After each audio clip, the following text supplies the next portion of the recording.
29 speakers, one global dialogue. Tbilisi, Georgia. Leaders, experts, decision makers. 5 panel discussions. Panel 1, governing water. 2, designing the future. 3, building resilience. Panel 4, tariffs and transition. Panel 5, investment meets tariff. From challenges to solutions, from dialogue to action. International Water Futures Forum.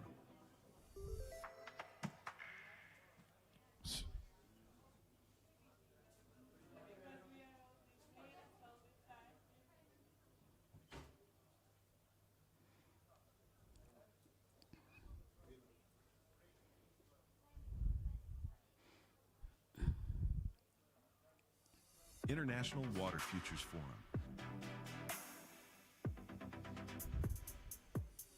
29 speakers, one global dialogue. Tbilisi, Georgia. Leaders, experts, decision makers. 5 panel discussions. Panel 1, governing water. 2, designing the future. 3, building resilience. Panel 4, tariffs and transition. Panel 5, investment meets tariff. From challenges to solutions, from dialogue to action.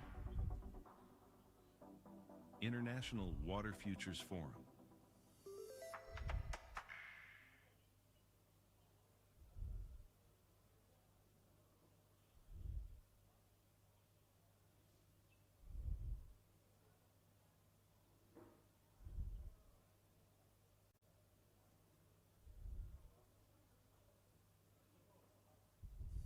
International Water Futures Forum.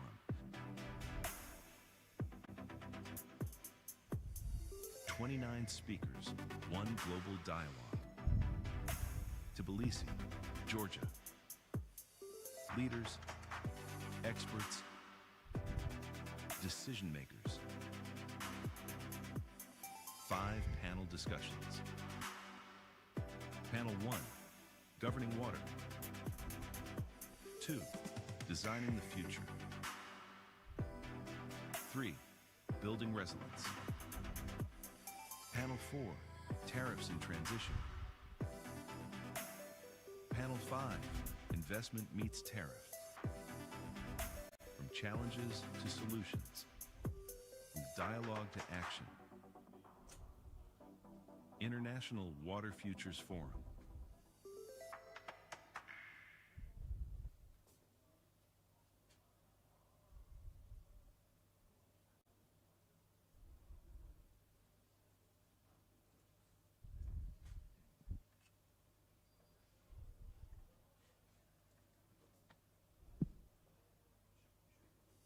International Water Futures Forum. 29 speakers, one global dialogue. Tbilisi, Georgia. Leaders, experts, decision makers. 5 panel discussions. Panel 1, governing water. მახარ როგორ ტესტო? Designing the კი, future. კი, წამოვა. 3, ოკეი, 1-2. ხო, იქ მარტო ტრიბუნა მაქვს გამოშვებული. Panel 4, tariffs and transition. ოკეი, კარგი. Panel 5, investment meets tariff. კარგი, რა რედი უნდა გავიაროთ ეს მიკროფონი რაც მაქვს. Dialogue to action. International Water Futures Forum. ის ხურის მიკროფონებიც? ხო. ოკეი. კაიც, ოკეი.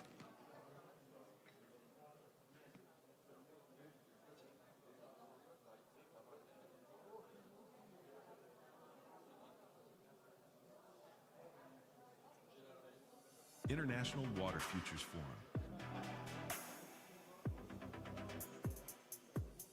29 speakers, one global dialogue. Tbilisi, Georgia. Leaders, experts, decision makers. 5 panel discussions. Panel 1, governing water. 2, designing the future.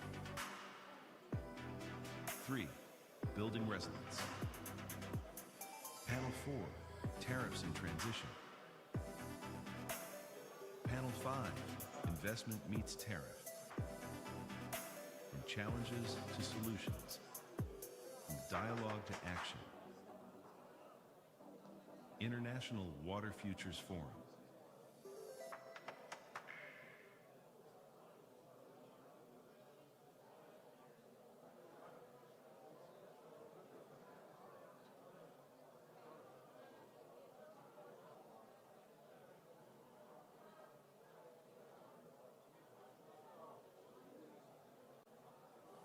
International Water Futures Forum. 29 speakers, one global dialogue. Tbilisi, Georgia. Leaders, experts, decision makers. 5 panel discussions. Panel 1, governing water. 2, designing the future. 3, building resilience. Panel 4, tariffs in transition. Panel 5, investment meets tariff. From challenges to solutions, from dialogue to action. International Water Futures Forum.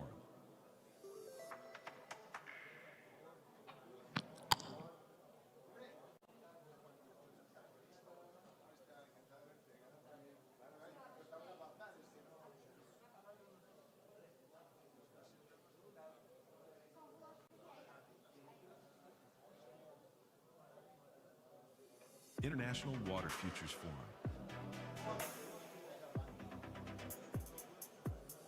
29 speakers, one global dialogue.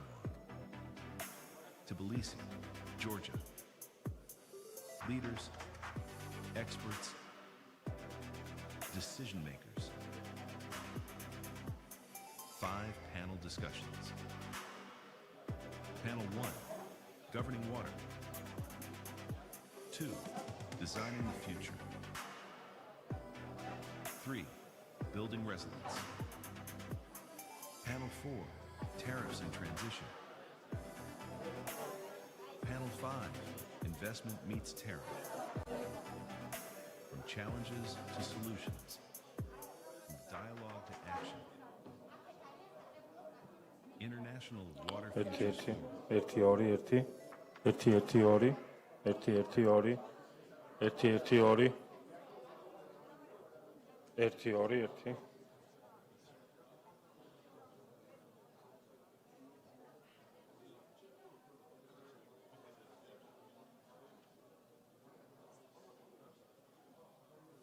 International Water Futures Forum.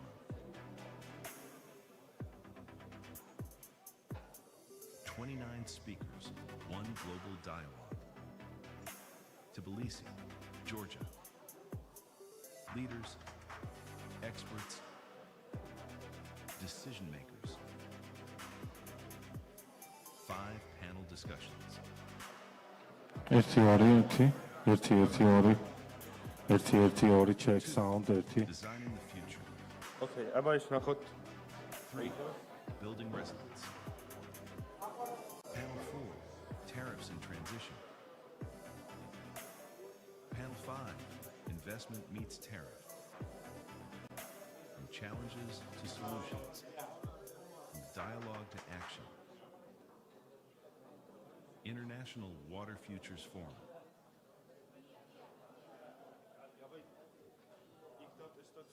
დავტესტოთ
Water Futures Forum.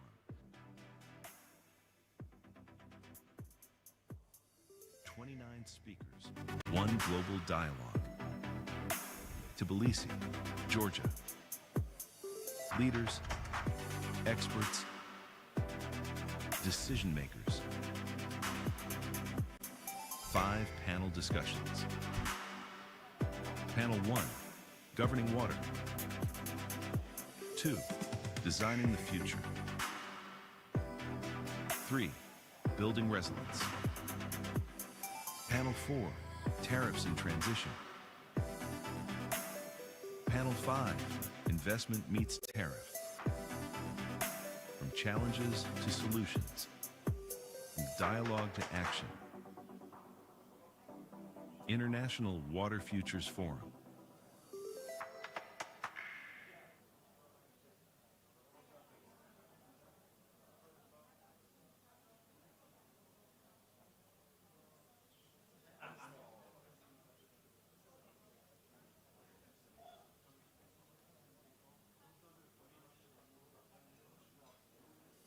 International Water Futures Forum.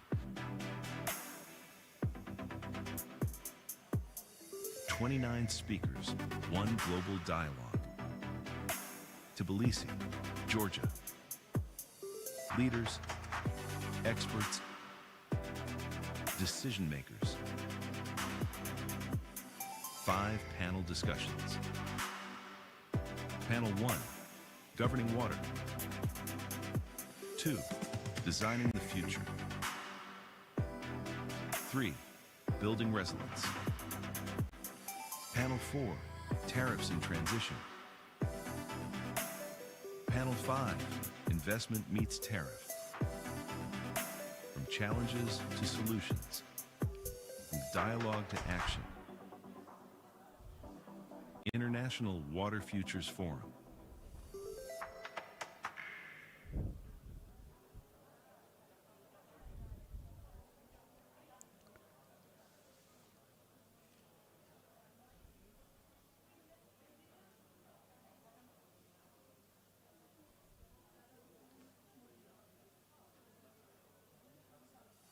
International Water Futures Forum. 29 speakers, one global dialogue. Tbilisi, Georgia. Leaders, experts, decision makers. 5 panel discussions. Panel 1, Governing Water. 2, Designing the Future. 3, Building Resilience. Panel 4, Tariffs in Transition. Panel 5, Investment Meets Tariff. From challenges to solutions, from dialogue to action. International Water Futures Forum.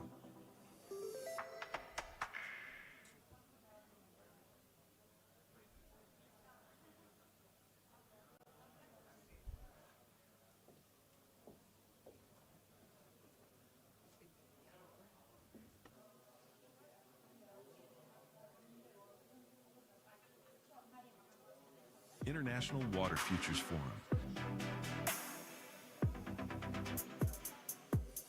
29 speakers, one global dialogue. Tbilisi, Georgia. Leaders, experts, decision makers. 5 panel discussions. Panel 1, Governing Water. 2, Designing the Future. 3, Building Resilience. Panel 4, Tariffs in Transition. წყლის მომავლის პირველ საერთაშორისო ფორუმს გახსნილად ვაცხადებთ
მოგესალმებით ძვირფასო სტუმრებო.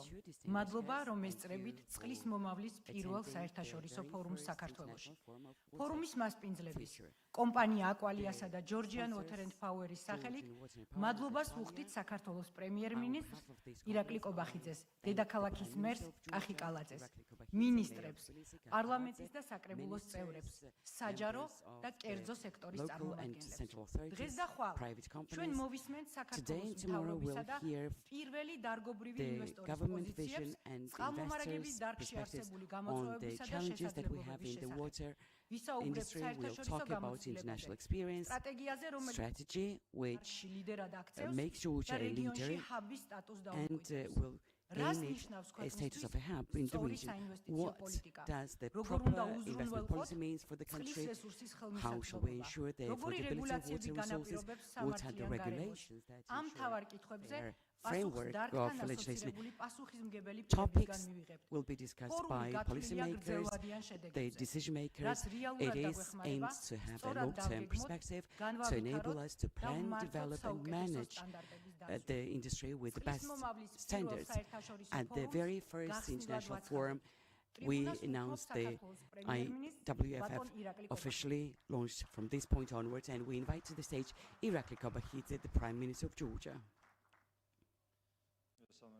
I greet and welcome the Mayor of Tbilisi, ministers, MPs, Aqualia, CEO, Mr. Opente, members and delegates of the forum, distinguished guests. I'm delighted that we are hosting the very first international forum of water future. Water is our main wealth of the country in the 21st century when the resources are being challenged and the opportunities are even greater. This is for our life, for the decent welfare of our citizens.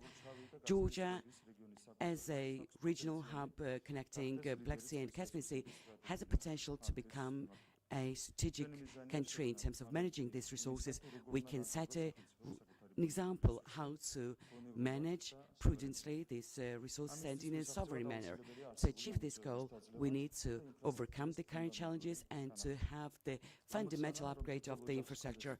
Our aim is to have 24/7 access to water resources, upgrade of all the pipes, construction of new facilities and modern standards to be introduced in the country. This is a large-scale exercise that requires very great responsibility and decisions. That is why we choose the pragmatic way of development. Our partnership with global company Aqualia serves that purpose. This cooperation makes the best international experience accessible and affordable to the country. This cooperation means that water standards will be introduced in the country for the better welfare of the country and its citizens. Our aim is to have the responsibility and fairness principles being founded for the real upgrade of the industry. We are creating a solid foundation for the future generations to have modern and well-equipped infrastructure. Water industry and its development is directly linked with the development of the country. Upgraded system means more tourists, healthy environment for businesses and tourism, and greater welfare for our citizens. Today's forum is a place where we shape this future and vision. Professionals gathered here, international partners and decision makers are united around one goal: proper development of water resources as an essential precondition of the country's development. I want to express my gratitude to Aqualia for partnership, and I thank the organizers of the event, Georgian Water and Power, and each and every participant, IFIs and international organizations being engaged is a guarantee of success of this forum. Once again, thank you so much for joining our event, and let me wish you great success to all of you. Thank you, Mr. Prime Minister. We now give floor to the Mayor of Tbilisi, Kahi Kaladze.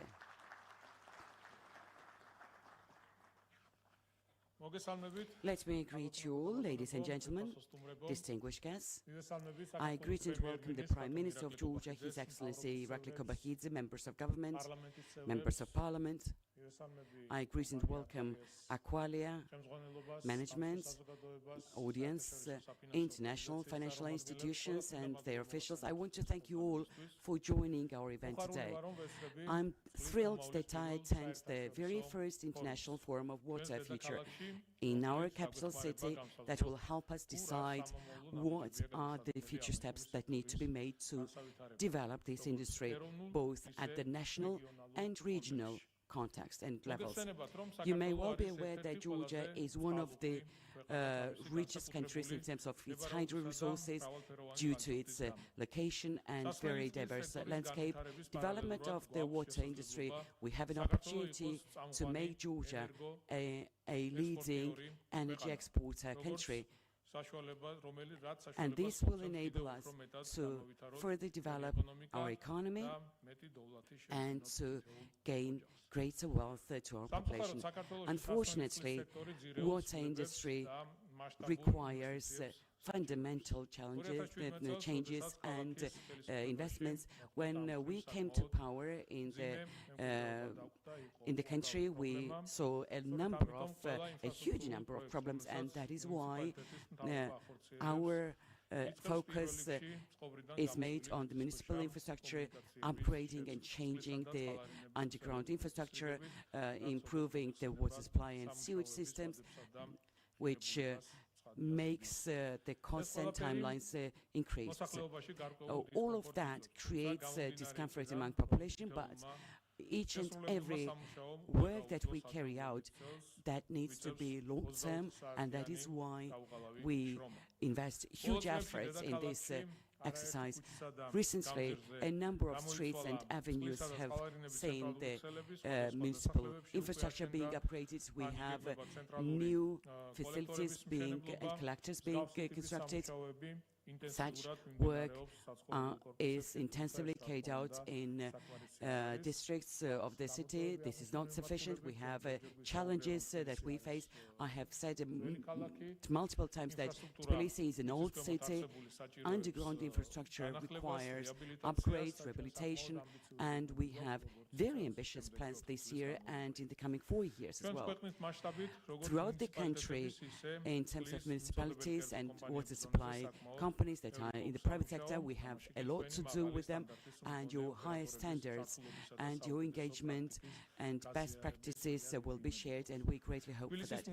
Tbilisi municipality, with its own possibilities, will continue implementing and supporting such projects that are essential for the population, creating comfortable conditions and decent living standards for our citizens. I thank each and every one of you for visiting our most beautiful capital city and attend this very important forum. I wish you very productive work to all of you. Thank you. Thank you, Mr. Mayor. And we now give floor to Aqualia CEO, Mr. Santiago Lafuente.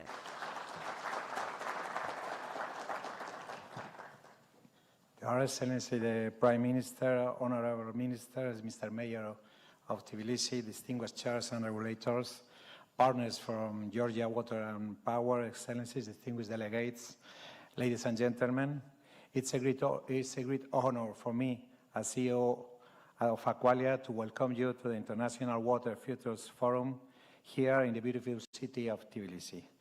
I would like to thank Georgian Water and Power for hosting this event, and the government of Georgia, the Town Council of Tbilisi, and the Georgian National Energy and Water Supply, GNERC, for its support and vision in making this gathering possible.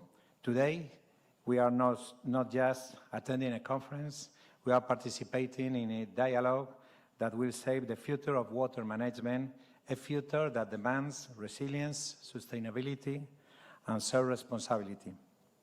Water is life, the foundation of public health, economic development, and social stability.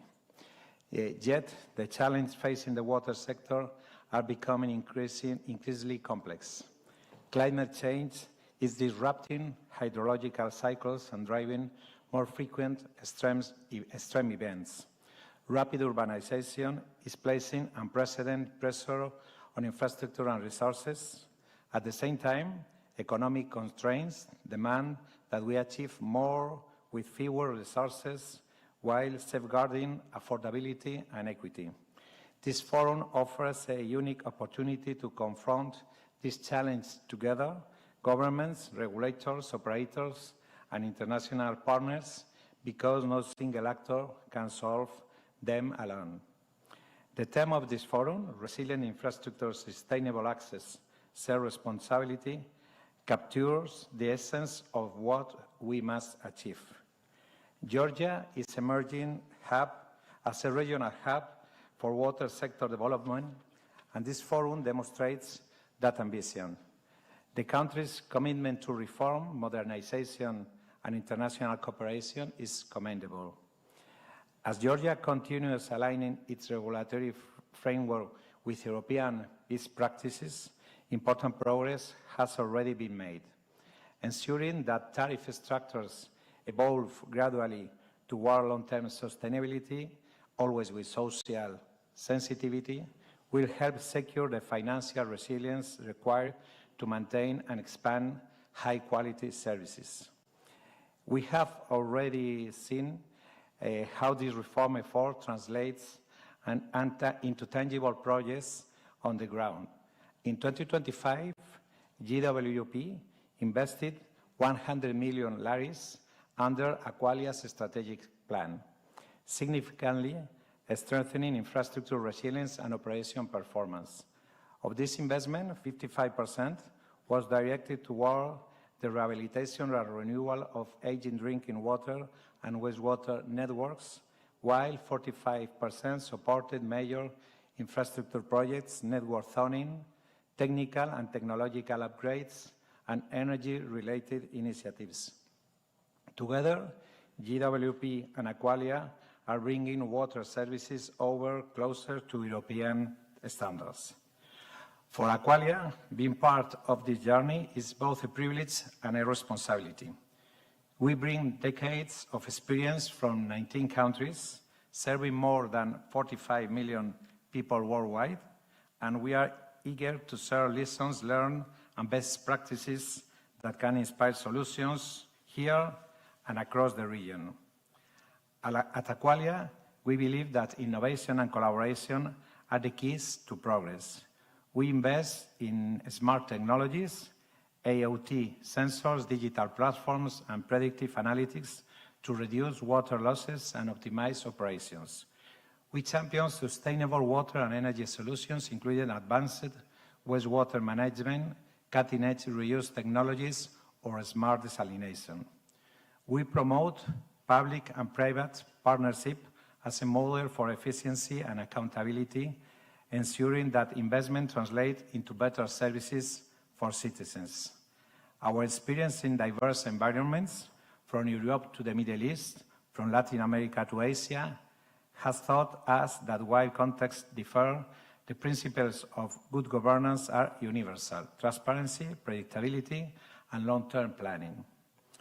Over the next 2 days, we will explore how to design policies and regulations that ensure sustainability and attract investment while modernizing infrastructure is critical, and how to structure financing for long-term impact, how to create tariff models that balance cost recovery with social equity, and how to adapt international best practices to local realities. These are not abstract debates, they are decisions that will shape whether the future generations inherit water systems that are robust, fair, and sustainable. Ladies and gentlemen, the challenges are significant, but so are the opportunities. By working together, sharing knowledge, aligning strategies, and committing to innovation, we can transform these challenges into a success story for Georgia and a model for the region.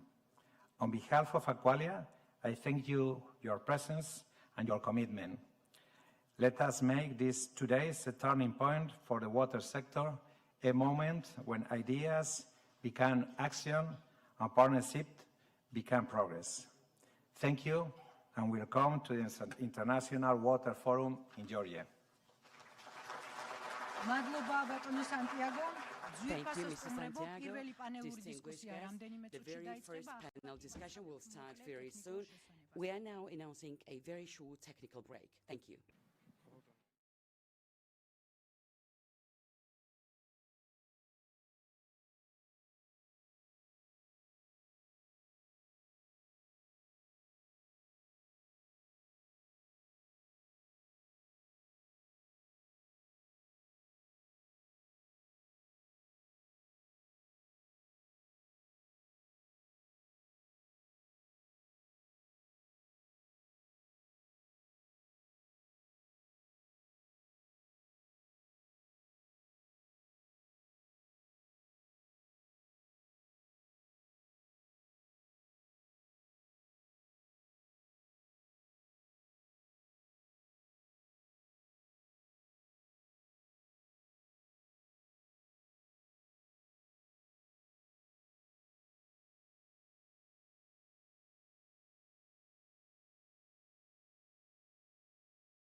მეგობრებო, ვაგრძელებთ ჩვენს We are კონფერენციას continuing our და conference. პირველი The პანელი first, panel ეხება წყლის is სამთავრობო about, პოლიტიკას, government პასუხისმგებლობას და policy on მომავლის water ხედვას. responsibility პანელზე and წარმოდგენილნი future არიან იმ ინსტიტუციების პირველი პირები, It's a რომლებიც panel განსაზღვრავენ that წყლის სექტორის leadership, პოლიტიკას, the, წესებსა და heads განვითარების of those მიმართულებებს. entities that are in სწორედ charge თქვენი of ხედვები, direction, გადაწყვეტილებები და policy, კოორდინაცია goals and ქმნის იმ decisions and ჩარჩოს, coordination რომლის ფარგლებშიც creates a ვითარდება framework წყალმომარაგების as part სისტემა of which the water საქართველოში. supply system წყლის is being სამთავრობო developed in პოლიტიკაზე, Georgia. პასუხისმგებლობასა და Government მომავლის policy ხედვაზე responsibility ვისაუბრებთ and, საქართველოს future მდგრადი განვითარებისა და vision ეკონომიკის მინისტრთან is going to მარიამ be the ქრუიშულთან, subject of discussion საქართველოს with ინფრასტრუქტურის Usually, მინისტრთან რევას Minister of სოხაძესთან, Economy and გარემოს Sustainable დაცვისა და Development, სოფლის Reva Sokhadze, მეურნეობის მინისტრთან Infrastructure დავით Minister of Georgia, სოღუაშვილთან, David სემეკის Soghulashvili, თავმჯდომარესთან Environmental დავით Protection and ნარმანიასთან, Agriculture Minister, მთავრობის David ადმინისტრაციის Narmania, სრულთან ლევან Junior ჟორჟოლიანთან, Chairperson, პარლამენტის Levan ეკონომიკური Georgiani, პოლიტიკის Government კომიტეტის Administration Head, თავმჯდომარესთან, Shota Berkashvili, თბილისის Parliament's Economic ვიცე-მერთან Policy გიორგი Committee, ხემალაძესთან და კომპანია Chair აკვალიას Georgit Kemaladze, რეგიონულ Tbilisi დირექტორთან Vice Mayor, ხოსე and ენრიკე Jose ბოფილთან Enrique Bofil, დღეს Aqualia's გვინდა Regional ვისაუბროთ Director. წყლის Today, we would სექტორის like to მნიშვნელობაზე discuss the ქვეყნის importance of ეკონომიკურ და water sector სოციალურ in economic and განვითარებაში. social development of ინსტიტუციურ Georgia. პასუხისმგებლობებზე. Institutional responsibilities, საქართველოს როგორც Georgia's რეგიონული ჰაბის positioning პოზიციონირებაზე as a წყალმომარაგების regional hub მიმართულებით. in water ჩვენი supply,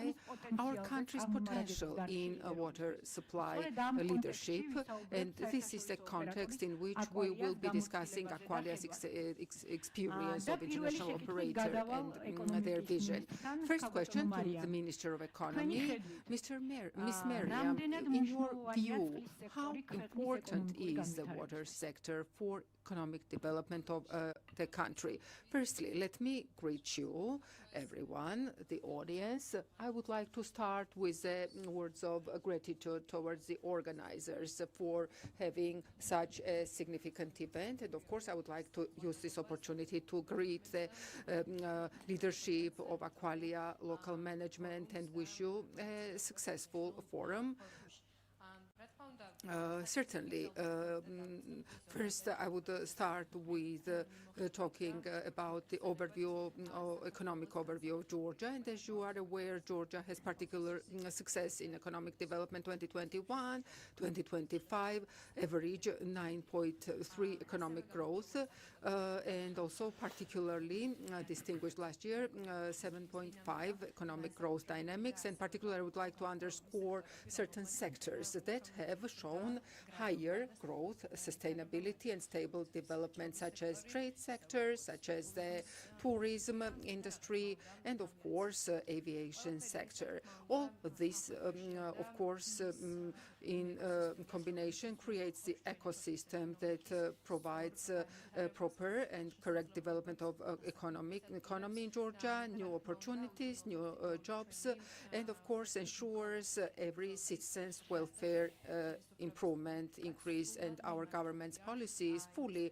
geared to facilitating attraction of investments to Georgia, to have foreseeable and transparent environment in Georgia, and all local and international investors to be supported for the development of their business activities in Georgia. Of course, strong business equals to strong economy, and Aqualia and GWP present in our country such solid and reputable investors and experienced investors' presence in Georgia further bolsters opportunities and the water supply sector in Georgia. And of course, speaking about economic development, it's equally important that every direction that is going to make particular contribution in economic development of Georgia, including security, including energy security, has to be addressed with utmost care.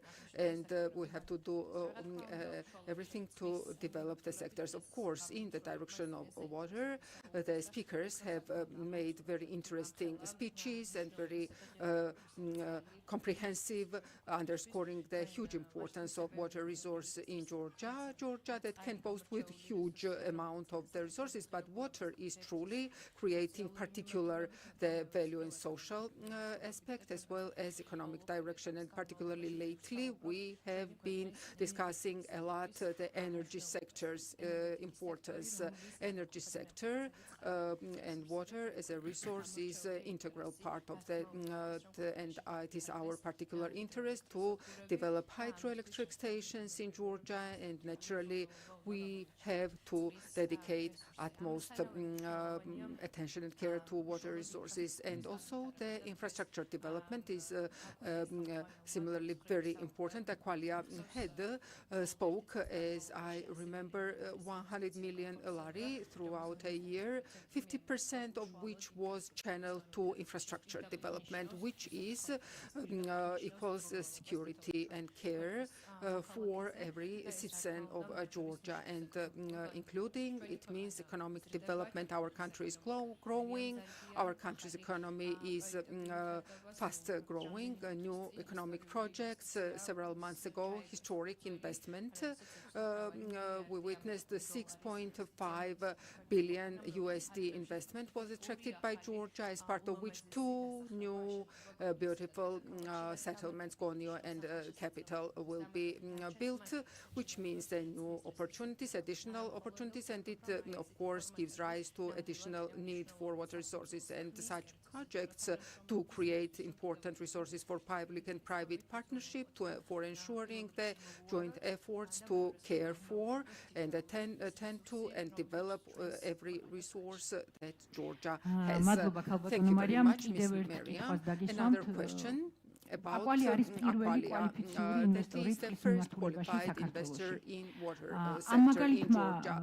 And this example, what did this example show? Do you think it necessary to overcome the challenges Georgia faces with respect to water, potable water infrastructure to further attract qualified investors? The companies that have long-term investments that are and that accelerate infrastructure development in Georgia. In general, investors can bring a huge value for our country, and of course it spans beyond the specific sectors. Experienced and investors or group of investors, they enter the country with extensive knowledge and experience and expertise, as well as the opportunities for improving and enhancing quality. It is always very tangible in specific sectors that are directly related to security services and not only. And respectively, a team, as I remember, 24 that operates in 24 countries, is distinguished with its magnitude as well as expertise and experience. It brings a huge value to Georgia. It's also an additional opportunity for every citizen of Georgia who are employed within the Georgian company under the group. And for us, it is particularly pleasant that the experience, knowledge, international standards that international investor brings to Georgia facilitates comprehensive and extensive development. We have Georgia citizens who are developing into field experts, subject matter experts who are working at such organizations, and this means institutional memory that is going to remain in Georgia and will develop further. And respectively, we welcome all the investments, which naturally means additional investments and expenditures for the development, but also, secondly, it's particularly valuable that is created, meaning the additional opportunities of employment or awareness or education or certain skills enhancement and improvement. Thank you very much. Next question is addressed to the head of government administration, Mr. Levan Shorsholiani. Mr. Levan, you, the government administration, coordinates policy among various organizations. The water supply sector, how much is it the priority, strategic priority for Georgian government? Greetings. I would like to greet the audience. Thank you very much for the invitation. I will start with words of gratitude to Aqualia, to GWP for enabling us to have discussion around such important important topic as water management. To start with responding to your question, of course, water resource is absolute priority for the government of Georgia. And when we speak about water as a natural resource, we have to keep in mind that this is not only the purview of a single entity organization. It is a multidisciplinary and very complex and compound topic which involves the potable water and the sewage, and of course this is common in the modern world and the part of the regular infrastructure, although the agriculture, environmental elements come into play as in water management. Climate change is very relevant, and of course this is a reality, and these processes need to be managed sustainably. Also, it involves the energy, which, or it relates to energy, which, as Ms. Minister has mentioned, is a significant direction of the economy, and proper and correct management of water resources is a priority in conjunction with hydroelectric stations. And you know, we have ambitious goals in this direction as well. And hence, since the government of Georgia structure is based on a one government principle, shared position, it's important that every agency, entity that is leading specific fields to be coordinating with their colleague agencies, and to avoid the to have the maximum utmost coordination in economy, environment, and respective other sectors and the government administration. That is a key and main coordinating and the supervisory the entity, oversight entity tries its best to coordinate the priorities and to have the priorities of every ministry, agency considered to achieve ultimate result of sustainable water management. Also important is that along with the central government, municipal elements play a very important role, and coordination in that on that level is also highly important. We use water for energy, water supply, and recreational function of water should be mentioned. Also, like in the capital, about 50 rivers in the collector, and opening the rivers has been one of the recommendations under the master plan. Also, the transport function related to water resources management. So this is a multidisciplinary, very relevant and high priority, where absolutely equal role and importance of all engaged entities. The municipalities factor is also very important to reiterate, and in the management area, and the coordination and the policy implementation is high priority for the government of Georgia.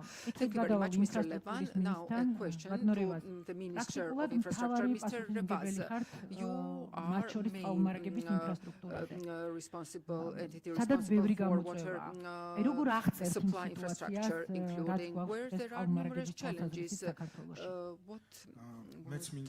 How would you describe the situation? I would like to also start with words of gratitude. Firstly, I would like to greet all of you. Thank you very much for the invitation and also for organizing this forum. Georgia's, under the Ministry of Infrastructure of Georgia, the United Water Supply Company covers 48 cities, municipalities. We will have another municipality, which is Sachkhere municipality, and my colleagues have spoken extensively, and a lot has been accomplished since 2012. And I will just bring several figures. In 2012, in water supply, 34 24 million per year was expenditure. In 2025, we spent over 600 million, 20 times increase of government investment in this direction, which is, of course, very important. And throughout this period, about 4 billion lari have been expended on infrastructure development, and it involves the setting up entirely new network, not rehabilitation, but majority of cases, and mostly this is predominantly the new infrastructure. In 31 cities, we have 24 around-the-clock water supply achieved, and according to our, we are also working on having in 2027 17 more cities to have 24/7 water supply to cover all cities with around-the-clock water supply, which is going to be a great achievement for Georgia. Although there are challenges, many challenges as well. One, more speaking about the technical aspects and topics, huge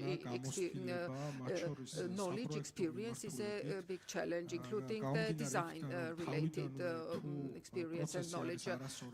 If the process plan is faulty, and during operation the issues arise, and we face the examples when the network has been set up, work has been conducted, and the water mains, but still water supply issues still remain. And we are actively working on attracting international experience and qualified and expertise in this field to enable proper management and running management of process. Also importantly, based on the decision of the government, we started firstly active work. We are working actively in water supply, and have already brought figures, and next year we will have 24/7 in all cities.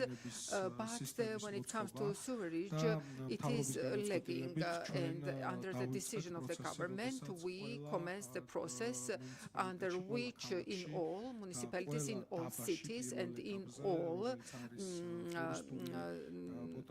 touristic potential, the small towns, there will be set up the sewerage networks with the treatment structures. We are also working actively on the strategy of the silt, given the specificity of the treatment structures. We would like to take a comprehensive sort of approach towards this, and to have a systemic strategy to ensure that every territory, every penny government plans to be effectively used on the sewerage system. Organizing 4 billion lari will be spent by our government, and we will ensure the sewerage with its treatment structures in all cities and towns. And public awareness raising is all important in this field, given that in Georgia we have rich water resources, and it's hard to convince citizens and people that although there may be many rivers and springs in Georgia, it in no way means that delivery to consumers and customers is easy of this water. And we are planning awareness-raising campaign to ensure that citizens realize very vividly the work and the process that is involved in delivery of water to customers, especially that given Georgia's geography and its location, it renders way more difficult to organize the water supply network, and sewerage system in the regions compared to in Tbilisi, and it involves higher expenditures in terms of initial investment as well as maintenance wise. It is way more difficult. We have about 950,000 beneficiaries we are serving, and in the nearest sort of upcoming years, about 300,000 more beneficiaries will be added to these 950, and 1.5 million beneficiaries will reach, which is going to be a solid achievement. And tariff policy is also important, although, as I know, it is going to be subject of discussion tomorrow. So I will skip this. As for the in 12 cities in the nearest future, there will be announcement for the sewage system design work tender. But at the same time, important in this direction is a concerted work of a number of entities, organizations. Mr. David is attending our meeting, and the amelioration head as well. And it's important that water supply activities and works when are conducted in a municipality, amelioration works to also be conducted in parallel to ensure that these processes are coordinated. And there are cases when potable water is used for agriculture, which is a serious issue and problem for water supply company. And we are working actively on this issue as well with our colleagues to synchronize this process as well. Climate change was mentioned, natural conditions was mentioned. It creates serious issues to us as well. My deputy, Mr. Georgi Koberidze, is present. Under his initiative in Kakheti, we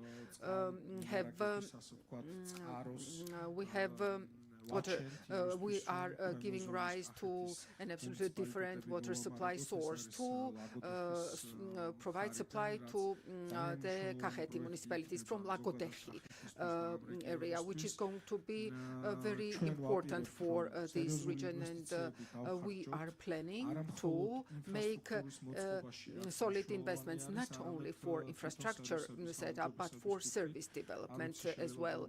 Perhaps many of you have noticed in mass media we try to be very explicit about it. When we started this process, this is of the illegal sort of connections and the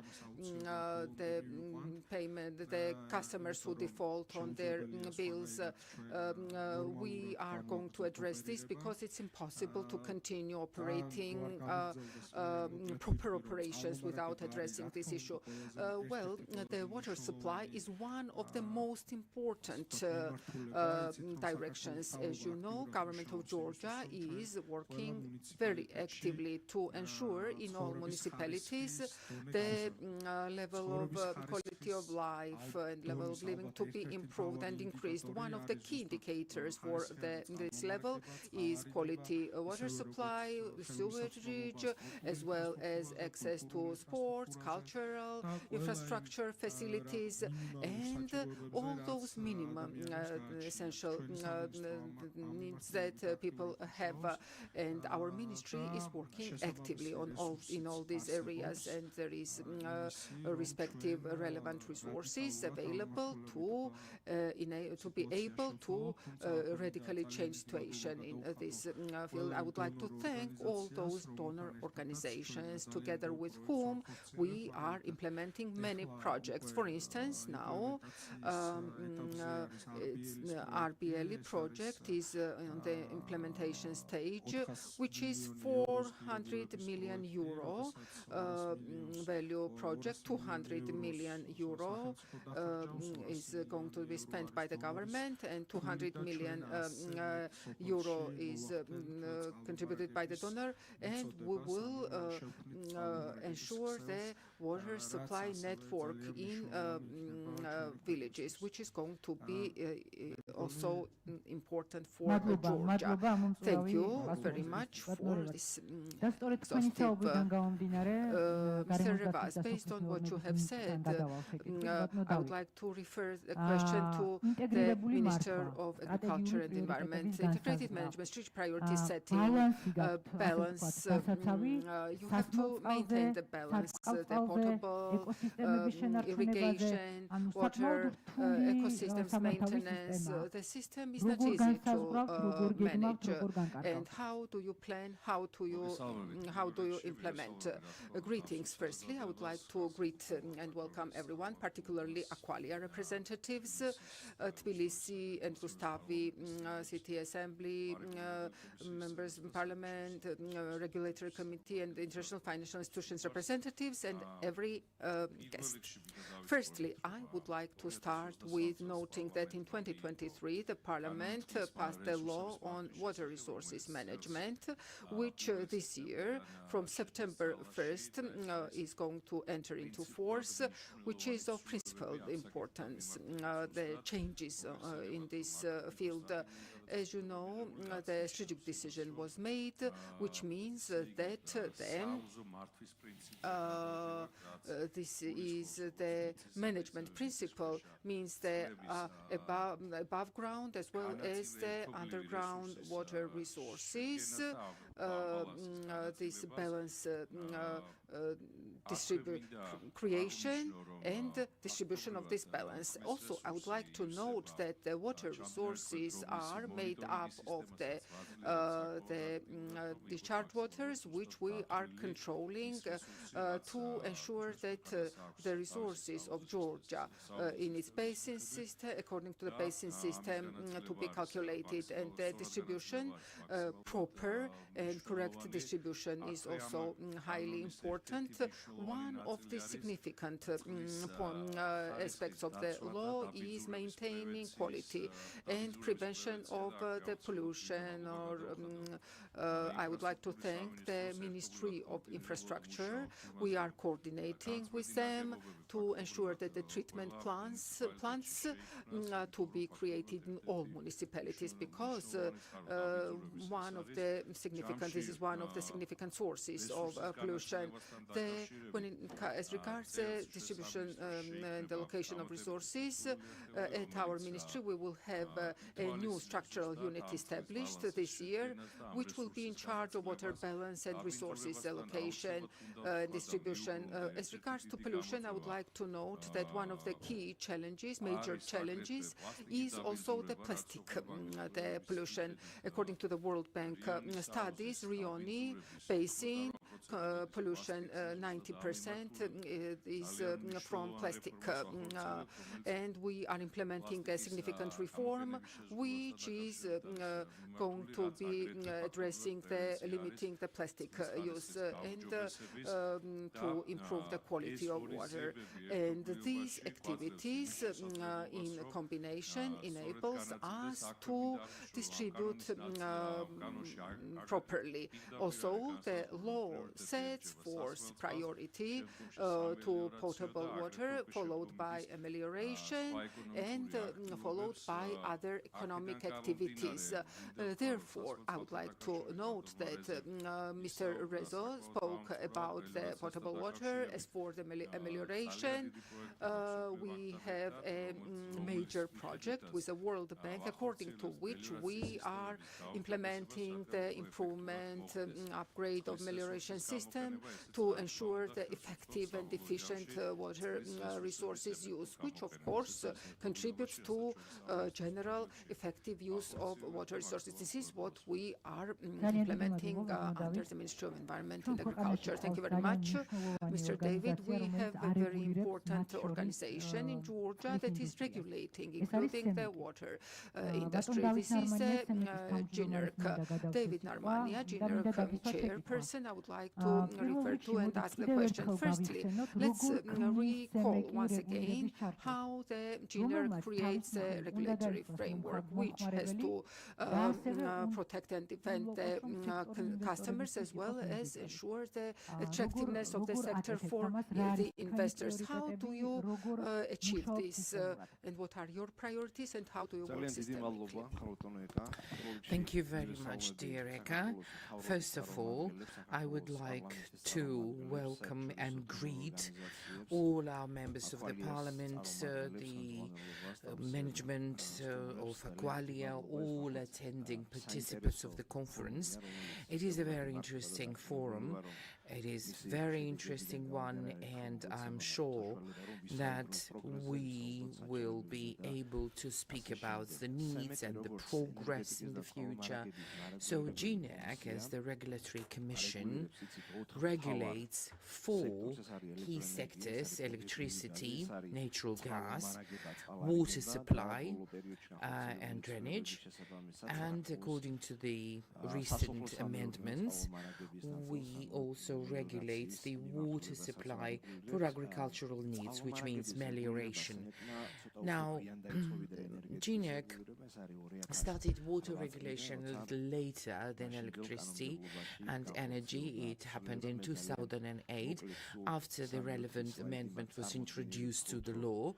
I've got 3 or 4 slides, so please could you show those slides on the screen, because I just want to give you a little bit of a background or the history of how GNEC was developing and how its mandate was expanding. Now, after the amendments in the law, the GNEC started developing the secondary law, which means the regulatory normative acts. We started developing and approving those, and therefore we've created several very important papers in this regard. First is the portable water supply rules for consumers, and this is a detailed document, and GNEC also established the methodology for calculating the tariff. Then we've established reporting issues, and the license holders of water supply companies, they've got an obligation of submitting the periodic reports to the GNEC. Now, the real tariff was established in 2010. In 2011, we've licensed the companies working in the area of water supply. Then, of course, we established the rules for the network, the technical parameters, the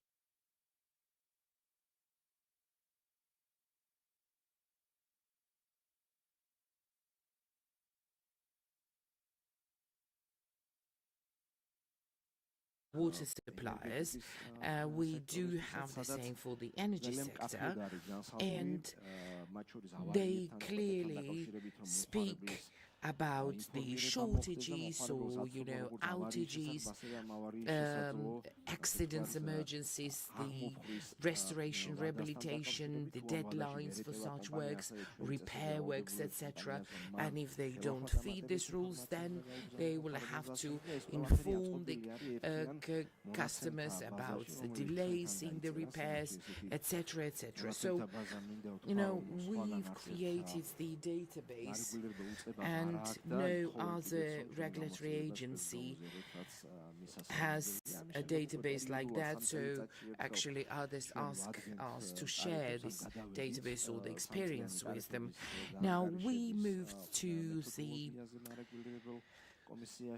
calculation of tariffs every 3 years, because of course recalculating or revisiting tariffs every year is not comfortable, neither for customers, neither for GNEC, nor for the companies, for the operators, and therefore we moved to the this rule of revising the tariffs every 3 years. Now, what was the task of the plan that the Commission works on? It is based on several issues. or moments. First, the investment environment should be attractive for the investor. One is the water supply unified company, which is the state company, a very important one, and it implements the works through the budget funding or donor funding. Area and others where there are sort of commercial issues of water supply included. Therefore, we wanted to create a mechanism which regarded the return on investment. We of course studied the leading and best practices. We of course calculated different and created different instruments for calculation of tariffs, etc., etc. So we receive information from the National Bank and others, and therefore we make calculation of the norm on return on investment based on different data that we collect from the National Bank or from our agencies, etc. So we of course take into consideration operational costs as well as the investments, etc., and our rules. And of course we always look at the audit reports at different costs, and of course we look at the costs, and during the audit we take into consideration only the costs that are incurred for a proper target or goal, so to say, because not all costs may be considered as such. Well, of course, another important issue is protection of consumer rights. We have relevant mechanisms created for that. The GNAC is the first layer, so to say, the first level for conflict resolution or settlement, of complaints, etc. And only if the customers are not happy with the decision made by us, then they can apply to the court, and we have deadlines considered and established, and it is 3 months, so there are no fees involved for that, etc. The GNAC also establishes the key indicators, because we've started creating it for the Tbilisi area where the GWP operates, and then it applied to other companies too. The important thing is that the key indicators, for instance, what would be the level of meters, coverage of population with meters, etc. What could it be? How may it increase, etc. Some prospects in this regard, or some sort of forecasts. And actually the investments that are made, they are significant. You see it on the slide. Now, blue color, dark blue, this is investments made by GWP, and you can see that in recent years it has significantly increased. It's in 2023 it was approximately 100 million lari. In 24 it is the figure that is even bigger, approximately 107 million, and we don't have the final figure for 2025, and we'll have it soon. So we of course want to make sure that the problems that are related to water supply in Tbilisi, Rustavi, etc., that they are absolutely resolved. Although of course these investments even are not sufficient, and it's important to eradicate all the water supply related problems in 1 year, 1 day. So we are working on these issues, and the very important thing is that we've achieved harmonization of infrastructural projects when the underground infrastructure is replaced and changed, and then the infrastructure along the roads. And you see here this data, you see the graphs, and you see that the investments actually double every year. And here we mean the donor funding as well as budget funds allocations too. That led us to the position where permanent water supply becomes more and more available for more and more customers. I remember when in 2012 I was the first Minister of Infrastructure, we had water supply infrastructural projects, and then the goal was to somehow move from 8-hour water supply regime or the plan to 16 hours per day. And now today we can say that in many places in our countries we have the 24/7 water supply, and that's actually allowed for reducing losses of potable water because the infrastructure is changed, especially in the places when this infrastructure is replaced and changed. And of course this is a very important achievement. The Ministry of Environment was talking about the rational use of water, and of course it is for that purpose it's really important to deliver water to the consumer without significant losses there. We started regulations, as you know, and we regulate potable water as well as the water that is used in agriculture, and both of them are equally important. We have good examples of joint management successes. We use the Tbilisi Sea for the potable water supply as well as for agricultural reasons, like companies help each other if one has the deficit of this or that water. And of course I would like to thank the Ministry of Infrastructure for that. These are the key issues that I wanted to touch upon in my speech. And of course I need to say that when investments are made, usually people ask, is there natural gas or electricity or sewage or whatever? And the Ministry of Economy was talking here about unprecedented investment, and it's great because the companies have to serve these investments. We have working meetings so that we are prepared for investor with the relevant communication as well as infrastructure.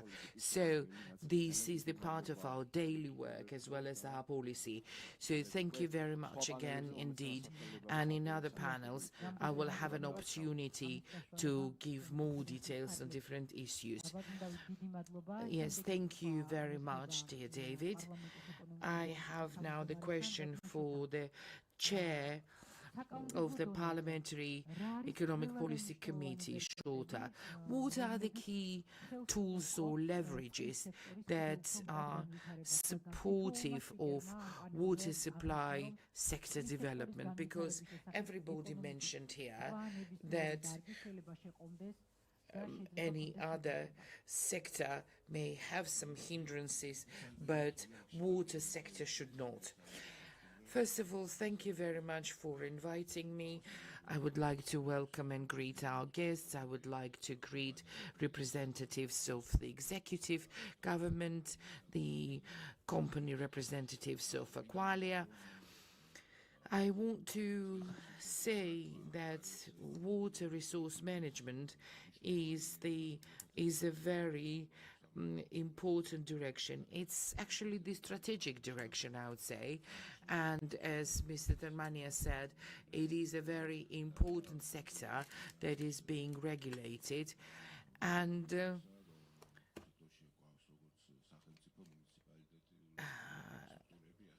We have state structures involved in the management as well as the private structures.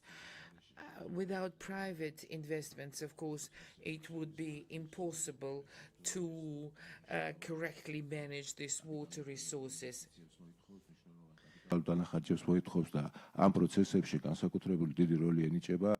And of course, the Parliament plays its very important role from the legislative point of view, because it is our task to adopt correct laws to support and facilitate investments. And to achieve all that, it is necessary for regulation to be transparent and predictable. Of course, we need long-term processes. We need to have a proper tariff policy, and investors should. All these rules shall be clear for investors, so that the state knows what is their task and obligation, as well as the investor. And of course, if we have good and correct laws, then it will be easier to achieve the goals for us. Now, as to the part of the regulation, here in Georgia, we have a balanced policy, and it regulates relationships between the companies and the consumers.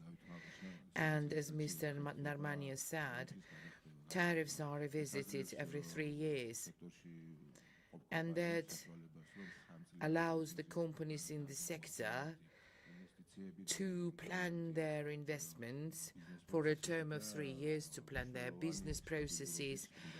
It is the foundation for stability, actually, because you know that you have 3 years for planning, investment, etc., so for predictability, so to say.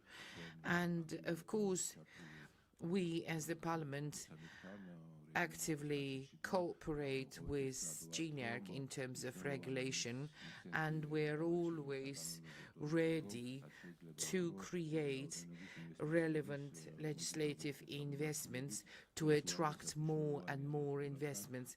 It is absolutely crucial because we may not have effective water resource management system without involvement of the private sector, because they bring in new technologies, know-hows, etc. So it's great that such a big international company operates in Georgia and invests in this country and tries to invest in modern technologies, and we are ready to support at all times. Thank you. Your support is very important for us. Now, the question for Georgi Tremaladze, Vice Mayor of Tbilisi. For urban development, for quality of life of the people, how important is effective water supply? And generally, what is your opinion about view of challenges in terms of water supply in the city? Good afternoon, everyone. Thank you for this forum, for this format, because it gives us an opportunity of discussing different issues. 1/3 of the population of our country resides in the capital city, and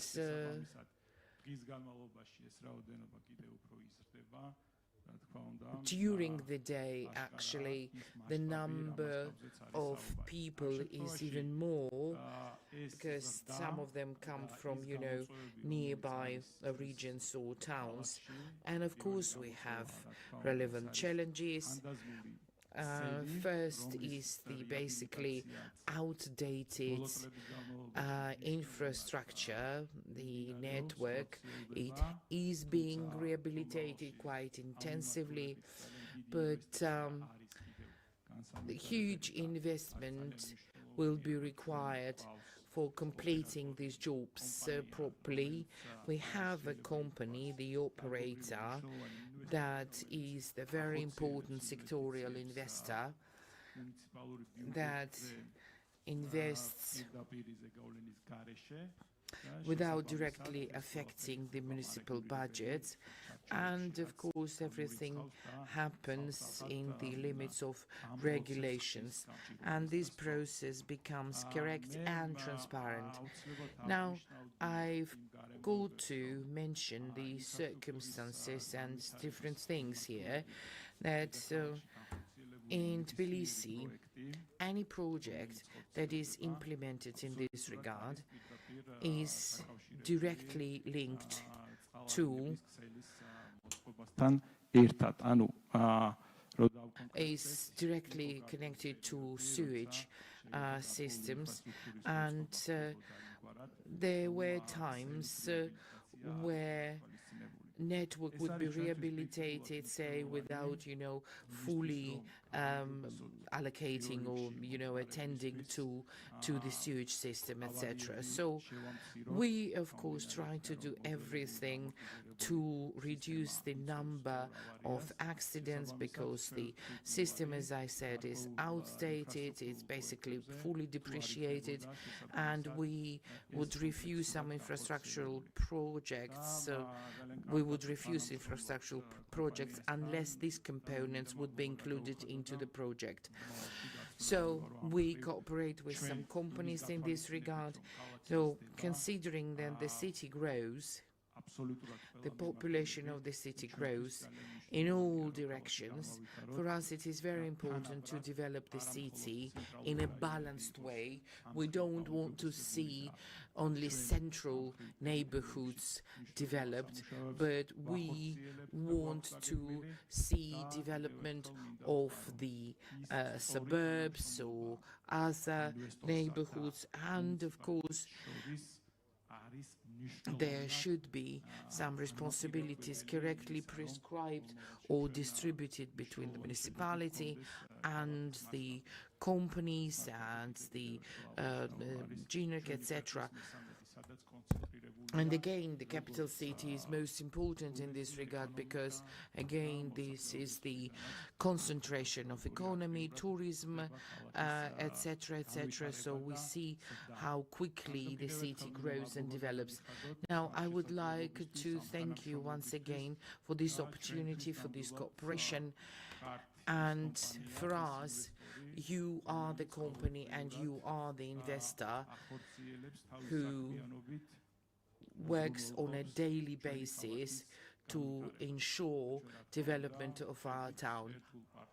And of course, we will remain your loyal partners, and in the future I hope that our cooperation and collaboration will become even closer. And the last speaker in this panel is the regional director of Aqualia, Jose Enrique Bafil. You now listen to many speeches and to people who are basically responsible for the investment policy and environment. So how does it affect the investment strategy of Aqualia in Georgia in the future? First of all, thank you. I would like to thank all the authorities that are attending here today to this fantastic forum. I'd like to also thank to all the attendants here, which is everybody is really thrilled with this event, in which we have the opportunity to discuss about the issues that are important for us related to the water sector here in Georgia, and to raise awareness of how important is the water related to the development of the country.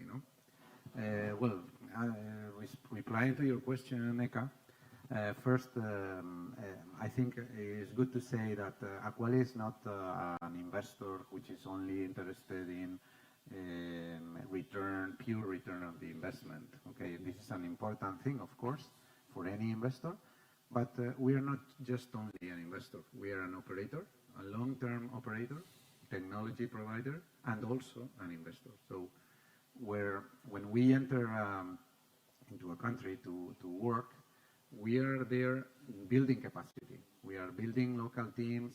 We are trying to provide and transfer our knowledge and our know-how to the companies in which we work. And this is something very important because when we think about a specific country, we are always thinking in a long-term prospect, not just to deliver an investment and get return. No, we are always aiming at staying in a country and become part of the society of that country. And this has happened not only here, in which we are already 4 years, but in many other countries. We are present in 19 countries already, and this serves for all of them. So yes, we need to have visibility on the return of the investment. This is very important for everybody, but we also need to have the appreciation of the authorities, the appreciation of the public, the appreciation and the support of the ministries and authorities, and also, most important, of the municipalities. So municipality of Tbilisi, municipality of Rustavi, we feel this cooperation alongside with GNERC, the regulator. And this is the key element for a company like us, which is not original from Georgia, to come to the country and be able to start delivering work. No? So it's like a sort of commitment of many different actors, the regulator, ministries, municipalities, and the wider people in general. And we felt from the beginning that we were very much welcome to come to deliver our work and our project. And that was a key fact when deciding what to do. And when it comes to the investment itself, the regulatory system is the most important element in this particular case. No? I think that Georgia has to be very proud of having implemented already for a few years a system that gives visibility and reliability, not only to a specific professional company coming to work here, but to the wider public in general. I mean, the consumers, they know that the tariffs are going to be set up by specific rules that take care of their basic needs and are going to protect them. And also the company providing the service knows that these rules also allow for visibility of the investment and also the recognition of the costs that are implemented there. No? I had the opportunity to visit Japan several times this couple of years because we were awarded an important project for our company in Japan, a 30-year project, a long-term project in which we will be operating potable water plants for a city in Japan. And I had the opportunity to discuss with the Japanese authorities about participation of the private sector. Because in Japan they are opening themselves, they are opening the water sector to bring private investors and private operators in an international basis to be able to deliver more investment for their infrastructure, which is quite in a difficult position because of the aging of the population and other problems. No? And I had the opportunity to explain to them about the regulatory system of Georgia, which is something that, of course, we know very well. We've been working here for a few years already. And I explained to the Japanese people in the Ministry of Water in Japan about how this was working and the visibility of the investment and the attractiveness for investors that it provided. No? They are thinking about other ways of entering the private sector, letting the private sector provide some of the investment, but they were really interested in this regulatory system of Georgia. Okay, so basically, I think that, like I explained, it is important for a company like us to feel that we are welcome, that we are going to have a situation in which we will be able to deliver our work under a regulatory system that would provide us with reliability and visibility in our investment. ძალიან დიდი მადლობა ბატონო ხოსე ენრიკე. პანელური დისკუსია დასრულებულია. თუ დარბაზიდან ვინმე აქვს კითხვები, გთხოვთ. If anybody has any questions in the room, then please you're კითხვები არ არის. welcome. ძალიან დიდი მადლობა, ძალიან დიდი მადლობა მობრძანებისთვის, აქტიური მონაწილეობისთვის პანელურ დისკუსიაში. შესვენებას ვაცხადებ დროებით, მალე ისევ დავბრუნდებით დარბაზში. The break and we will come back very soon.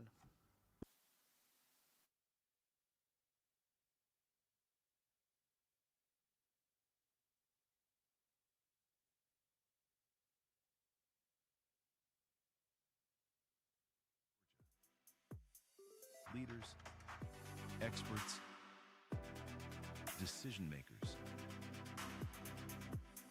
5 panel discussions.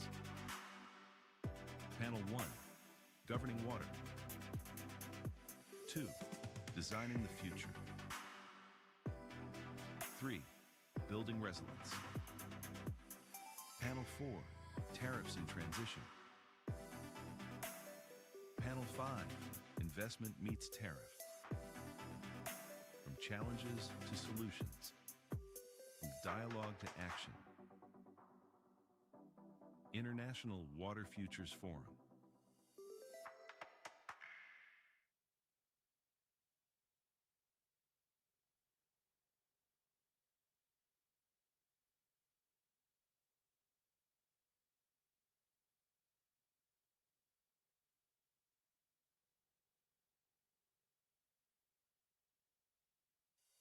International Water Futures Forum. 29 speakers, 1 global dialogue. Tbilisi, Georgia. Leaders, experts, decision makers. 5 panel discussions. Panel 1, governing water. 2, designing the future. 3, building resilience. Panel 4, tariffs in transition. Panel 5, investment meets tariff. From challenges to solutions. From dialogue to action. International Water Futures Forum.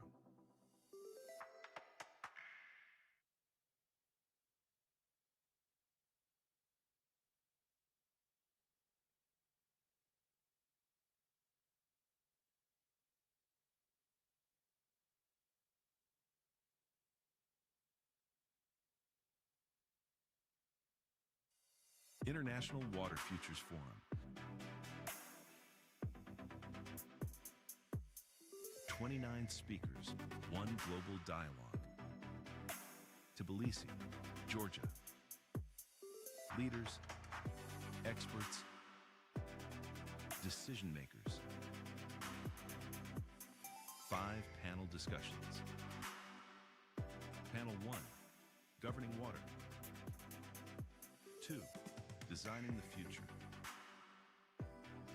3, building resilience. Panel 4, tariffs in transition. Panel 5, investment meets tariff.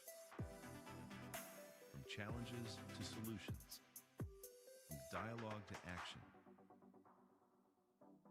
International Water Futures Forum.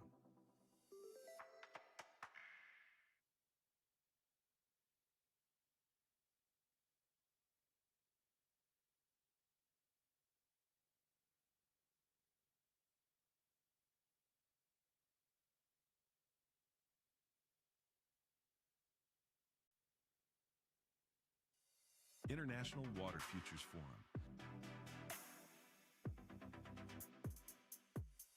29 speakers, 1 global dialogue. Tbilisi, Georgia.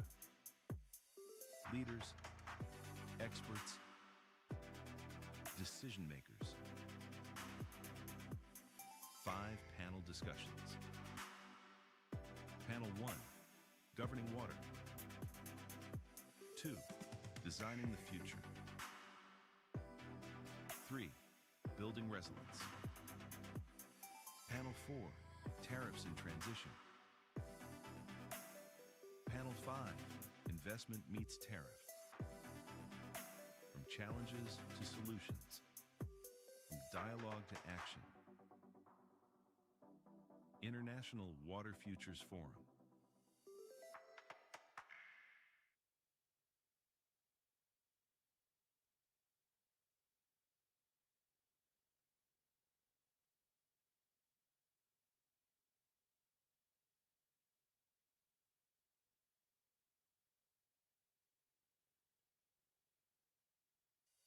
International Water Futures Forum. 29 speakers, 1 global dialogue. Tbilisi, Georgia. Leaders, experts, decision makers. 5 panel discussions. Panel 1, governing water. 2, designing the future. 3, building resilience. Panel 4, tariffs in transition. Panel 5, investment meets tariff. From challenges to solutions. From dialogue to action. International Water Futures Forum.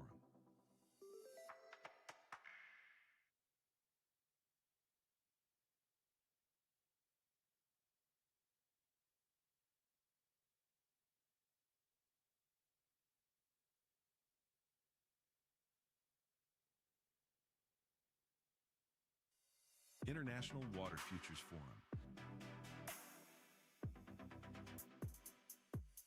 29 speakers, 1 global dialogue. Tbilisi, Georgia. Leaders, experts, decision makers. 5 panel discussions. Panel 1, governing water. 2, designing the future. 3, building resilience. Panel 4, tariffs in transition. Panel 5, investment meets tariff. From challenges to solutions. From dialogue to action. International Water Futures Forum.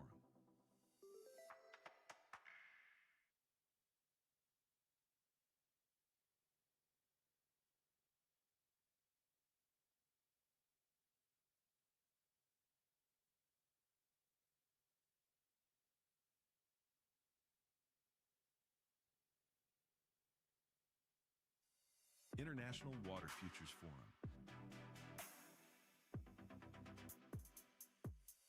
29 speakers, 1 global dialogue. Tbilisi, Georgia.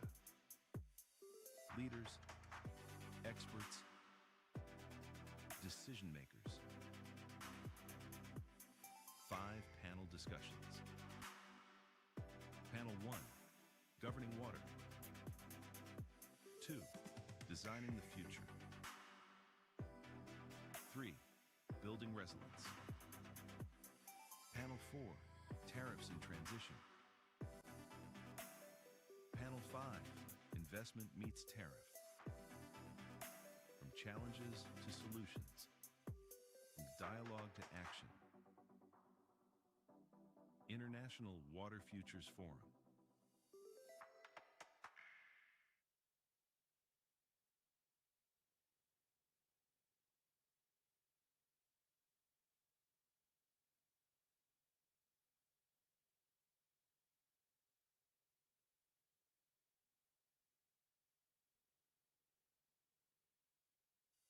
International Water Futures Forum. 29 speakers, 1 global dialogue. Tbilisi, Georgia. Leaders, experts,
We have to protect our systems now.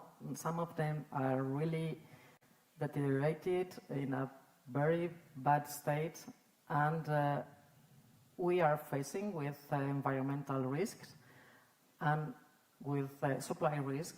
So we need the investment to be made now, and the municipalities don't have the money to do it. So we are always willing to finance these works if the tariff will grant that the investment will be recovered. Okay, thank you, Rocío. Anatol Senica is the CEO of SMBAC, which is a very important company, very important water company in the Czech Republic, being responsible to provide service in the area of Ostrava, in the east of the country. I am going to ask you, Anatol, according to your experience in the country, in Czech Republic, can you briefly explain how the regulatory system of that deals with the water service in Ostrava, how does it work? What are the main elements that drive the structuring of the tariff there? And can you give us your comments regarding all of this, very general issue that we have been discussing about cost and reflecting in the tariff? Okay. Thank you very much for the invitation and to be here in Tbilisi and to share information from the Czech Republic. I would like to share with you some slides, if it's possible.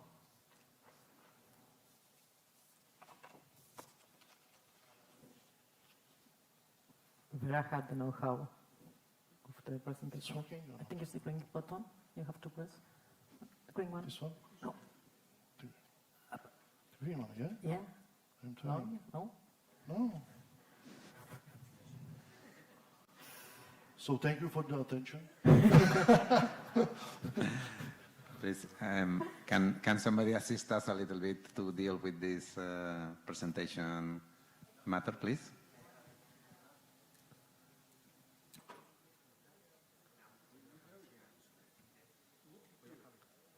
Are you seeing? Okay, so they are seeing the presentation. Anatol. Okay. Is the We monitor. can't see it here in these screens.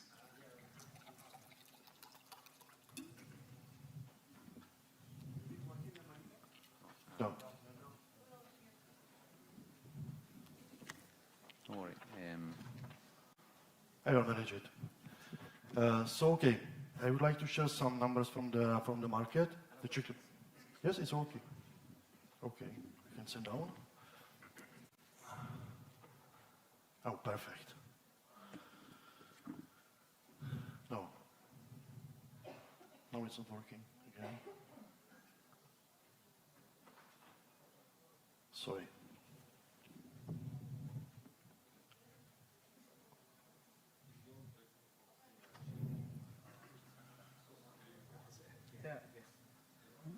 Okay, I think that we can see it now, Anatol. Yeah. Perfect. Thanks. Thank you. Thank you. Czech Republic has 10.9 million inhabitants. The capital city is Prague, with 1.4 million inhabitants. I think it is the same like in the Tbilisi. And GDP per capita is more than $35,000 US dollars, and we are on the 39th position in the world. About our market, the length of the drinking water is more than 80,000 kilometers. For the wastewater, more than 50,000 kilometers. And the households are connected for the drinking system from 95% and from the sewage system from the 90%. What is very important to share with you the number for the water losses. The average number in the Czech Republic is 14.88%. And in our company, we have a milestone for 2025. it's 7.9%. It's, I think, a very good performance.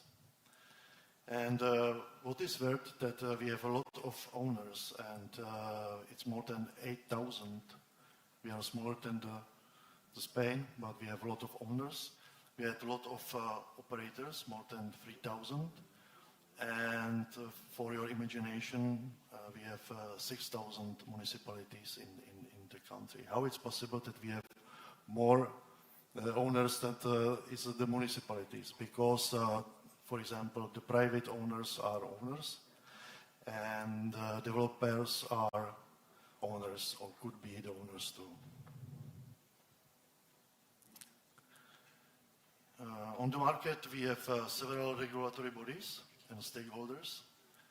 The 5 of them: the Ministry of Finance, Ministry of Agriculture, Ministry of Environment, Ministry of Health, and the State of Environmental Fund, with a different regulatory framework, focusing on price regulation, water and sewage regulation, drinking water quality, and environmental improvement, with the objectives focusing on the affordability for the price, about the quality of the water, and about the water service infrastructure sustainability.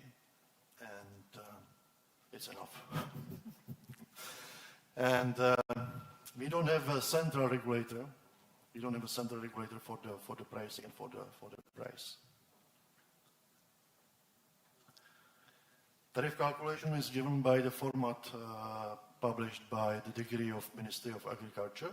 It's about the format. It's the same for all operators or for all owners, but the methodology for the tariffs are given by the Ministry of Finance.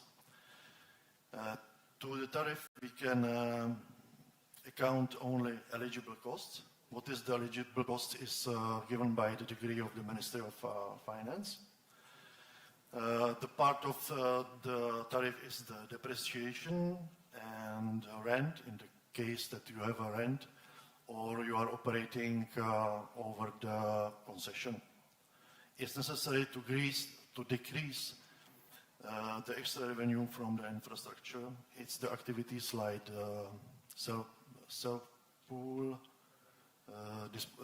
disposal, for example, divided by expected volume.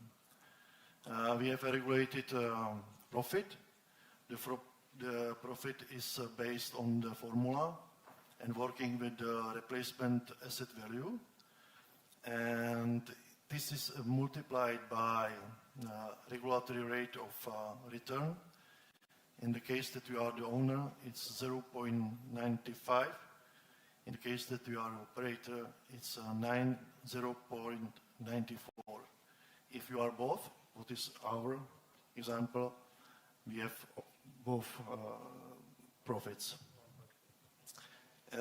In the case that you have a higher investment that you have in the depreciation, you have some additional part for your profit, and it's amount spent above the renewal plan, divided by the expected volume. This is a tariff. This is a tariff for drinking water, the storage water, for bulk water. It's the same format. The tariff is approved by the owners, by the assets, and the planned tariff is necessary to send to Ministry of Finance. It's necessary to, after 2 years, to prepare the statement comparing the plan and the reality, and it's necessary to send it to the Ministry of Agriculture. It looks complicated, but it's giving the logic. The Ministry of Agriculture is doing something like the benchmarking. The benchmarking is very important, and they are doing benchmarking for all of this data. What I mean, all operators, all the owners have to send this information to the central register, and from this central register is the Ministry of Agriculture is able to do a benchmarking. It's public, and all of customers, all of stakeholders are able to check the performance from the different companies or from different owners and to see how it's working. It's about the tariff. Thank you, Anatol. And in the case that you would like to know something about the investment, probably yes. Yeah, look, I want to ask you a question because what you have explained is very interesting. In your system, in the system that you are describing for the Czech Republic, the investments that are eligible to be included in the tariff as the RAB, the regulatory asset base or asset whatever, is valued at the replacement value.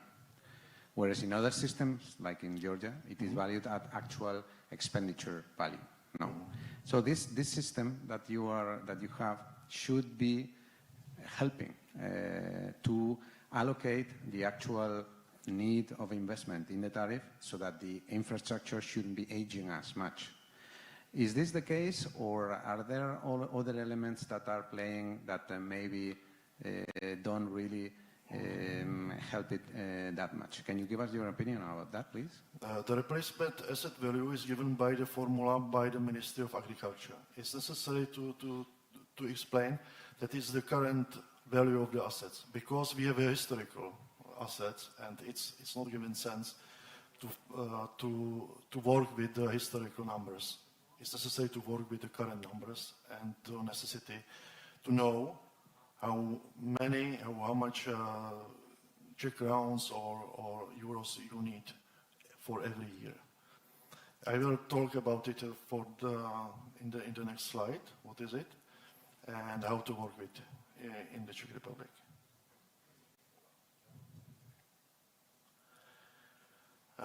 What is the advantage for us that the regulatory bodies are aiming for the sustainability of the operating, about the sustainability of the service and about the sustainability of the assets. It's very important. It's very important because in the case that you are not able to show the necessary costs and necessary investment to the tariff, it's something wrong, and somebody will pay it in the future, but with higher costs tend to spend it now. The regulatory asset value is calculated from the value of assets and the replacement costs divided by the useful life of the assets. In our case, it's about 50 years. It's average useful life for the assets. Sorry, I don't have the numbers in my head in euros. I have it in the Czech. But the value of the assets, it's around 50 billion Czech crowns divided by the 50 years. It means that we need every year to spend around 1 billion Czech crowns to the assets. It's the plan. It's mandatory for all owners. It's necessary to have it, and the authorities can check how you are fulfilling this plan, and it's very important. In the case that the owner of the assets is not able to fulfill the plan, then it's about the penalties. And I think it's the right way how to work with the investment and to have a control under it, because the Ministry of Agriculture can say to us, show me your plan, how you are fulfilling your plan. And it's not only about the amount. You have to show them the real investment actions from year to year. And in the case that we are thinking about the necessity to apply all necessary costs and all necessary investment, we are talking what is the reasonable price for the final customer.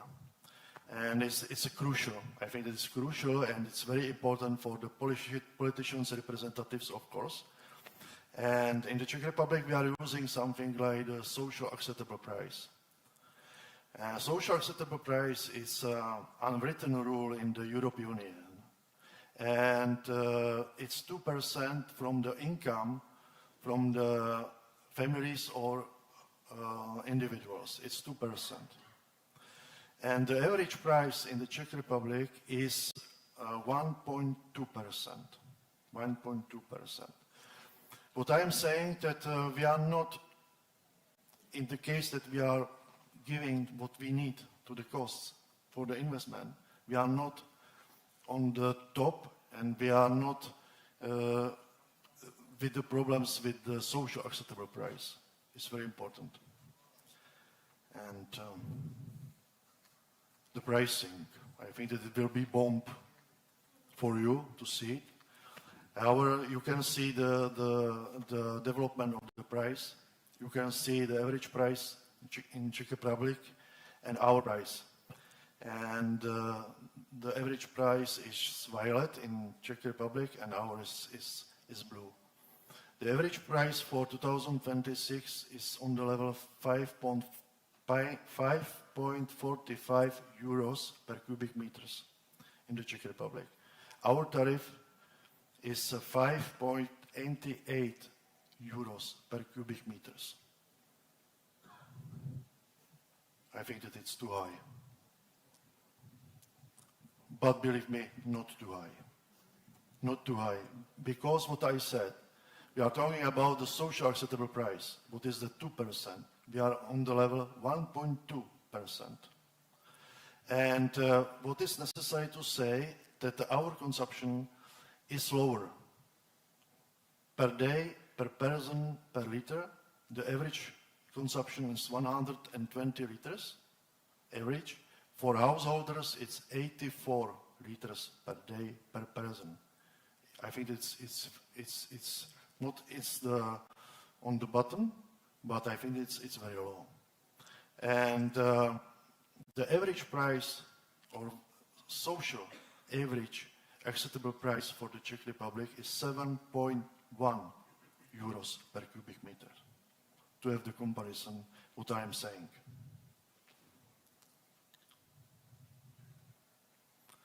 And this is the deviation or the development of the price only for our region and for our social acceptable price for our region. You can see that we are under the social acceptable price. It could be the way how to increase the tariff and to show the customers you are not paying too much, because sometimes it's something like the block in the head. And I have tried to prepare something, and in the case that somebody in the Czech Republic is saying that it's very expensive, I'm saying, okay, do you think that the water is necessary for the life? It's necessary for us and for the development? I think that everybody is able to say, yes, of course, it's true. And we are paying so much because the water is going from the gut. But in the case that I'm asking, okay, how much are you paying for the internet connections or the cell phones? It's much higher than you are paying for the water. And it's the message. Thank you. Thanks a lot, Anatol. Very interesting presentation and comments. And it's really touching on the same matter, but with some specific insights of your system, with the regulatory system in Czech Republic, I mean, which are something that we should have also in mind. I mean, obviously, a system has to help to be able to gather resources so that the operator can have resources enough to cover for the expenses and the needs of the service, no? But at the same time, there has to be a balance of the affordability of the bill for the people, no? Because we cannot forget that this is, I mean, we are all working for the people, really. Yeah. No? So thanks, Anatol. Very interesting. Thank you very much for the invitation. Thank you. Yes, David. Thank you very much for coming. Thank you very much for coming and participating in this panel. And your participation is always really welcome, because You have extensive experience, not only as the president of GNERC, you have extensive experience of the minister before and also mayor of Tbilisi. So you are a person that really, you have been dealing with these matters that we are discussing today for a very long time. And you, better than anybody, can really explain how hard it is to reach balance in all of these matters that are at play. No? The regulatory system in Georgia, we really consider it's a very good instrument that is in place here in order to be able to generate resources. I mean the regulatory system that is in place in Tbilisi, Msketa, and Rustavi. No? However, I mean, it is not yet, the tariff level is not yet reflecting the actual costs and need for replacement of infrastructure. You know, the big effort that GWP is making every year to invest as much as possible, but we all know that this balance of the tariff level with the affordability is always imposing some limits that are difficult to overcome. But what I would like you please to give us is, how do you see in the future the evolution of the system, the evolution of the regulatory system that we have in place in this area of Tbilisi, Rustavi, and Msketa, and also in the rest of the country, which we are well aware that in the rest of the country, there is not yet a system like this. How are you envisaging that this system is evolving in the future? Thank you very much, Jose. I will make the presentation in Georgia with your permission, given that the majority of the audience are Georgian speaking. It is highly important, of course, the role of the regulatory commission in a number of areas. We, as a regulatory entity, always try to find the golden middle to balance between the investor on the one hand and the society, customers on the other. Because firstly, of course, on the one hand, our infrastructure needs upgrading and investments as much as possible are necessary. During the first panel, I did presented information about the investment needs in GWP area, and we have seen that since the Aqualia entered, the volume investments increased considerably, and we have been able to replace and upgrade infrastructure outdated. Tbilisi, Rustavi, we have identified numerous issues where there were numerous faults, and this process is underway in coordination with municipalities. We know that the investment by a private investor needs the return to be reflected in the tariff, and therefore we, being the regulatory authority, try to balance this between the investor and customers. And we have designed a number of indicators that we are using to measure the regulation, the effects of regulation. And to speak about the metering, this is one of the significant components that this indicator has been increasing year by year because it is related to rational consumption and use of water, like a more saving sort of a mode of water, and it changes the behavior of customers, and customers become more saving oriented. And we have three types of tariffs. this is this is for the commercial sector, non-household, where basically everyone has a meter and billing is based on meter information. We have households for the residents where there are two categories, those who have meters and the billing is based on the payments are based on the meter data, but there is still unfortunately certain category of residents where they don't have meters, where it's technically impossible in all the buildings, or the metering process is underway. And the diagram presented here shows that that the metering process is intensively underway. This diagram doesn't show GWP area only. This shows the metering level throughout the country, and we can observe the increase. The metering, which includes GWP as well as other areas where we have higher the amount and the share of the customers with meter, and we set the tariffs in a way so that customers are compelled to apply to the company to have meters installed, and that's how we are sort of compelling or the coercing, quote unquote, in a good sense, customers to request meters installation, because ultimately they will pay less than otherwise.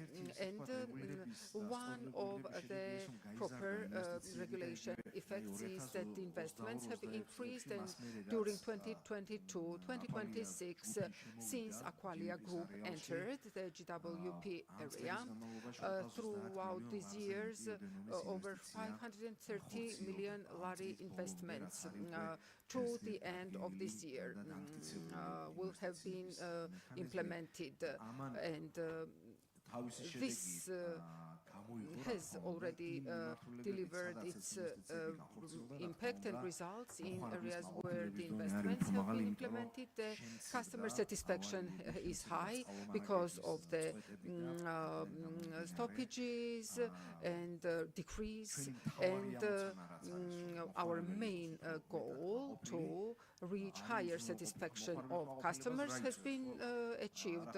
Customer satisfaction is dependent on very simple things, the continuous service and affordable tariff. And when we are setting tariffs, we are doing two analytical work in this part. Firstly, we compare, including the tariff, our tariff in Europe and the average tariffs, and affordability in the indices. They are also used to measure the affordability for customers of water, because we do have a really unique country having these rich water resources, and customers can open the tap and drink, which luxury isn't present everywhere. And to some extent, of course, we have to note this in favor of the company that is conducting their activities at a due level. And we have also mechanisms along with other mechanisms, and I won't list all of them now, because tomorrow, as part of another panel, I will be able to discuss other indicators, and two mechanisms is what I would like to draw your attention to now, which is the satisfaction of customers related. If customer, for instance, thinks that the billing is higher than their consumption, and so they are challenging it, they can appeal the billing at the generic. We are examining individually about over 3,000 complaints are throughout a year. So no billing or meter was damaged or there was some error, a lab test of meters is conducted. In such cases, we have the provisional billing mechanism. And interesting statistics I would like to display: on average 500, 600,000, 700,000 laris, 2024, 1,100,000 lari, which was considered by the GNERC as incorrectly billed or as the over sort of expired sort of arrears and was written off. We also have the commercial service quality indicators set. For instance, new customers connection. For this, we have fee of service as well as the time frames within which the company has to connect to the water as well as sewage network, respective new customer. If there are any subjective circumstances and the company operator fails to fit within the time frames, our system automatically accrues compensation. So the fee for connection in case of one of the overdue, the fee will be halved, and in case of the second time it will be 0. And in 2024 it amounted to almost 3 million lari in the water in favor of the customers as compensation paid by companies in water supply. And this is another good mechanism for the operators, like a compelling conversion to comply with the time frames and deadlines and timely connect new customers to networks of water supply and sewage. Since we have been discussing tariffs, I would like to also highlight another point, which is in the commercial sector, the tariff is considerably higher than in the household, which is not as regular,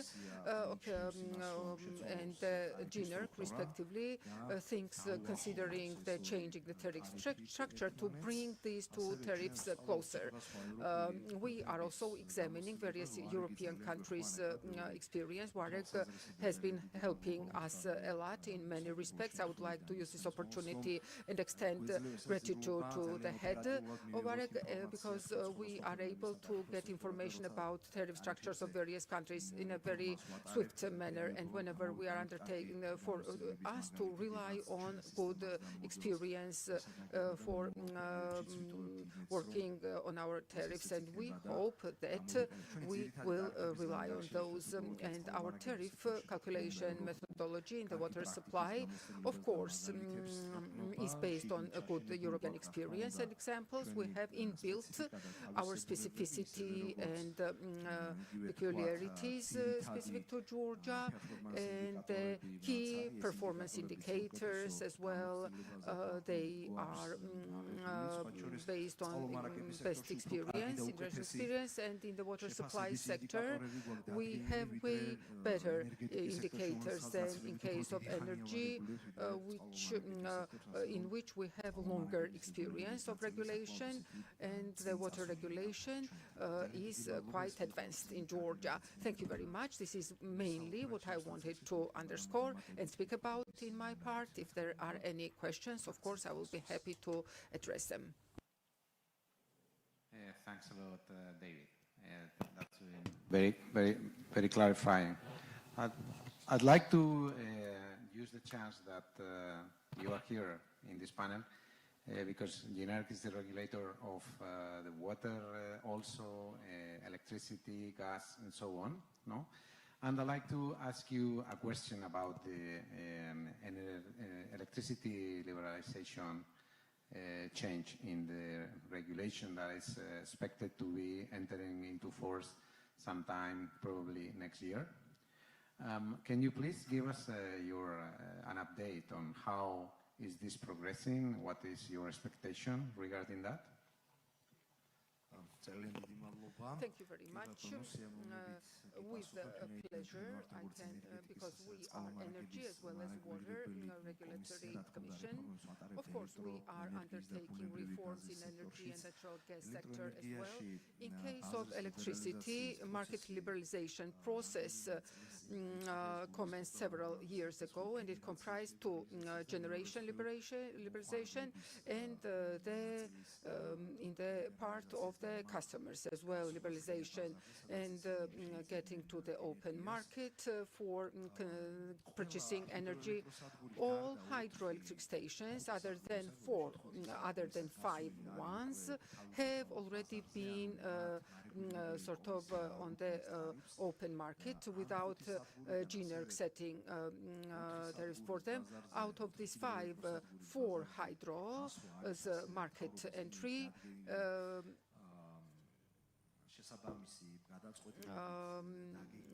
Has been planned with the government respective decision. In case of GWP, we have a particular case. This company has water supply as well as generation. Jinbali, a unique hydroelectric station. At a certain point when the liberalization decision was to be made, the government, in consultation with GNERC, made an interim decision, and Jinbali was PSO obligation was set for Jinbali, envisaging that by 2030, Jinbali, for Tbilisi water supply, electricity should be provided to GWT under the tariff set by GNERC, which is way lower than it would have been in case of purchasing on the open market, which of course, from the perspective of the consumers' rights protection and to relieve pressure on the tariff, was a progressive step. And only the excessive energy, whatever remains in Jinbali, would be traded on the open market, which is a very interesting, has been an interesting solution. And from the investors were very forwardcoming and adequately sort of appreciated it, and respectively the electricity for Tbilisi water supply, it is relatively at more, we can say that roughly 3 times cheaper than in case of the open market purchase. And the stations gradually will enter the open market and trade their energy, sell their energy. The biggest station, which is Nguri hydroelectric station, and Varnilhesi Cascade, which will remain under GNERC regulation, with us continuing to set tariff for these two because they are very major. And secondly, for universal service providers such as Telmico and EnergoPro, energy supply to them, this enables the cheaper energy, and it is 100% state-owned. And as for the other side, the customers, so far the exchange is voluntarily opened a year and a half already. During this year, generation entities sold energy and certain customers purchased energy on the exchange, and we observed 2 things: that the Nord Pool model, which we are using, is good and it's operational, and possibly when this exchange opens fully, we can rely on that. And energy trading on the exchange helps customers save some amounts. Despite the low liquidity, the electricity price was set, and respective savings over 1 million lari through these small-scale tradings have been achieved, which is also good news. So, based on the latest decision of the government, the opening of the market 2027 July has been set. If no other change is implemented upon this date, on this date, this market or exchange will be opened. Thanks a lot, David. Very, very insightful comments, and thank you for the update on the energy regulation implementation. Well, we have our last speaker, José Miguel Santos, who's the CEO of GWP and the related companies. He's a person of extensive experience in multiple countries in the water business, and he's been performing this role ever since Aqualia entered in Georgia. So I'm very happy that he's here with us today, and he can give us his comments and his views about how can the current regulatory system and the tariff structure here in Georgia can be improved in some way, although we all know that it's a very reliable and visible system.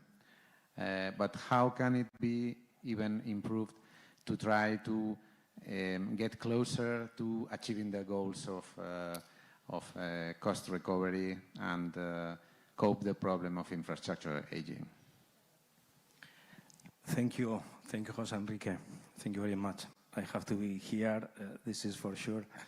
I'm the first one that I'm really pleased to see you all here. And you know, since we thought about the organization of this forum, we contacted GNR, we contacted the city hall, the government. So the answer was yes. Okay, we will be with you. So we are very happy being here with you. You know, I have thought a lot about the regulation. We have been here for years in Georgia. Now, since 2022, the truth is that time flies. And we are a company that, if you realize, no matter the regulation we have, okay, we have always the same objective, which is to provide the best service to our customers. Because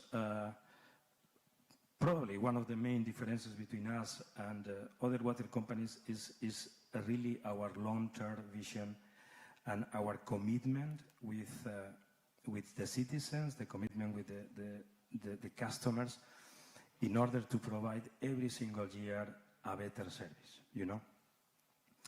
So the regulation, Mr. David has explained today briefly about how the regulation works in Georgia. Of course, we have to think about our objectives. We have to think about our priorities. And first, we always said that one of the reasons why Aqualia was here is that because there is this kind of regulatory framework. There is a transparent model, there is a clear methodology for the remuneration of the investments. We know the KPIs that apply. So we see that it's a very robust, stable system. And I have to say that we are aligned with regulator on practically all goals that Mr. David showed us this morning. We are fully aligned with that.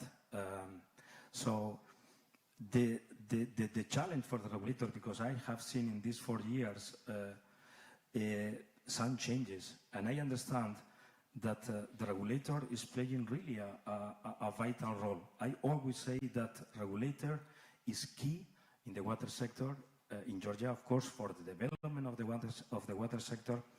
But if I say that they are vital, is because they have to consider not only the current situation, they have to consider the past, they have to consider the current situation, they have to consider the future as well, and they have to, let's say, to create the conditions, they have to have a mechanism, they have to have rules, okay? They have to regulate very well the relationships between the company and the customers.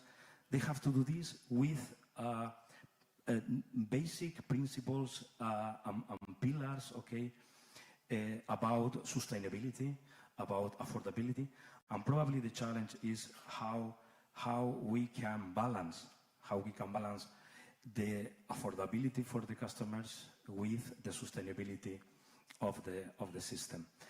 The truth is that in these 4 years, we have a perfect, or if not perfect, we have a very, very good knowledge of what situation we have, what challenges we have from the technical point of view.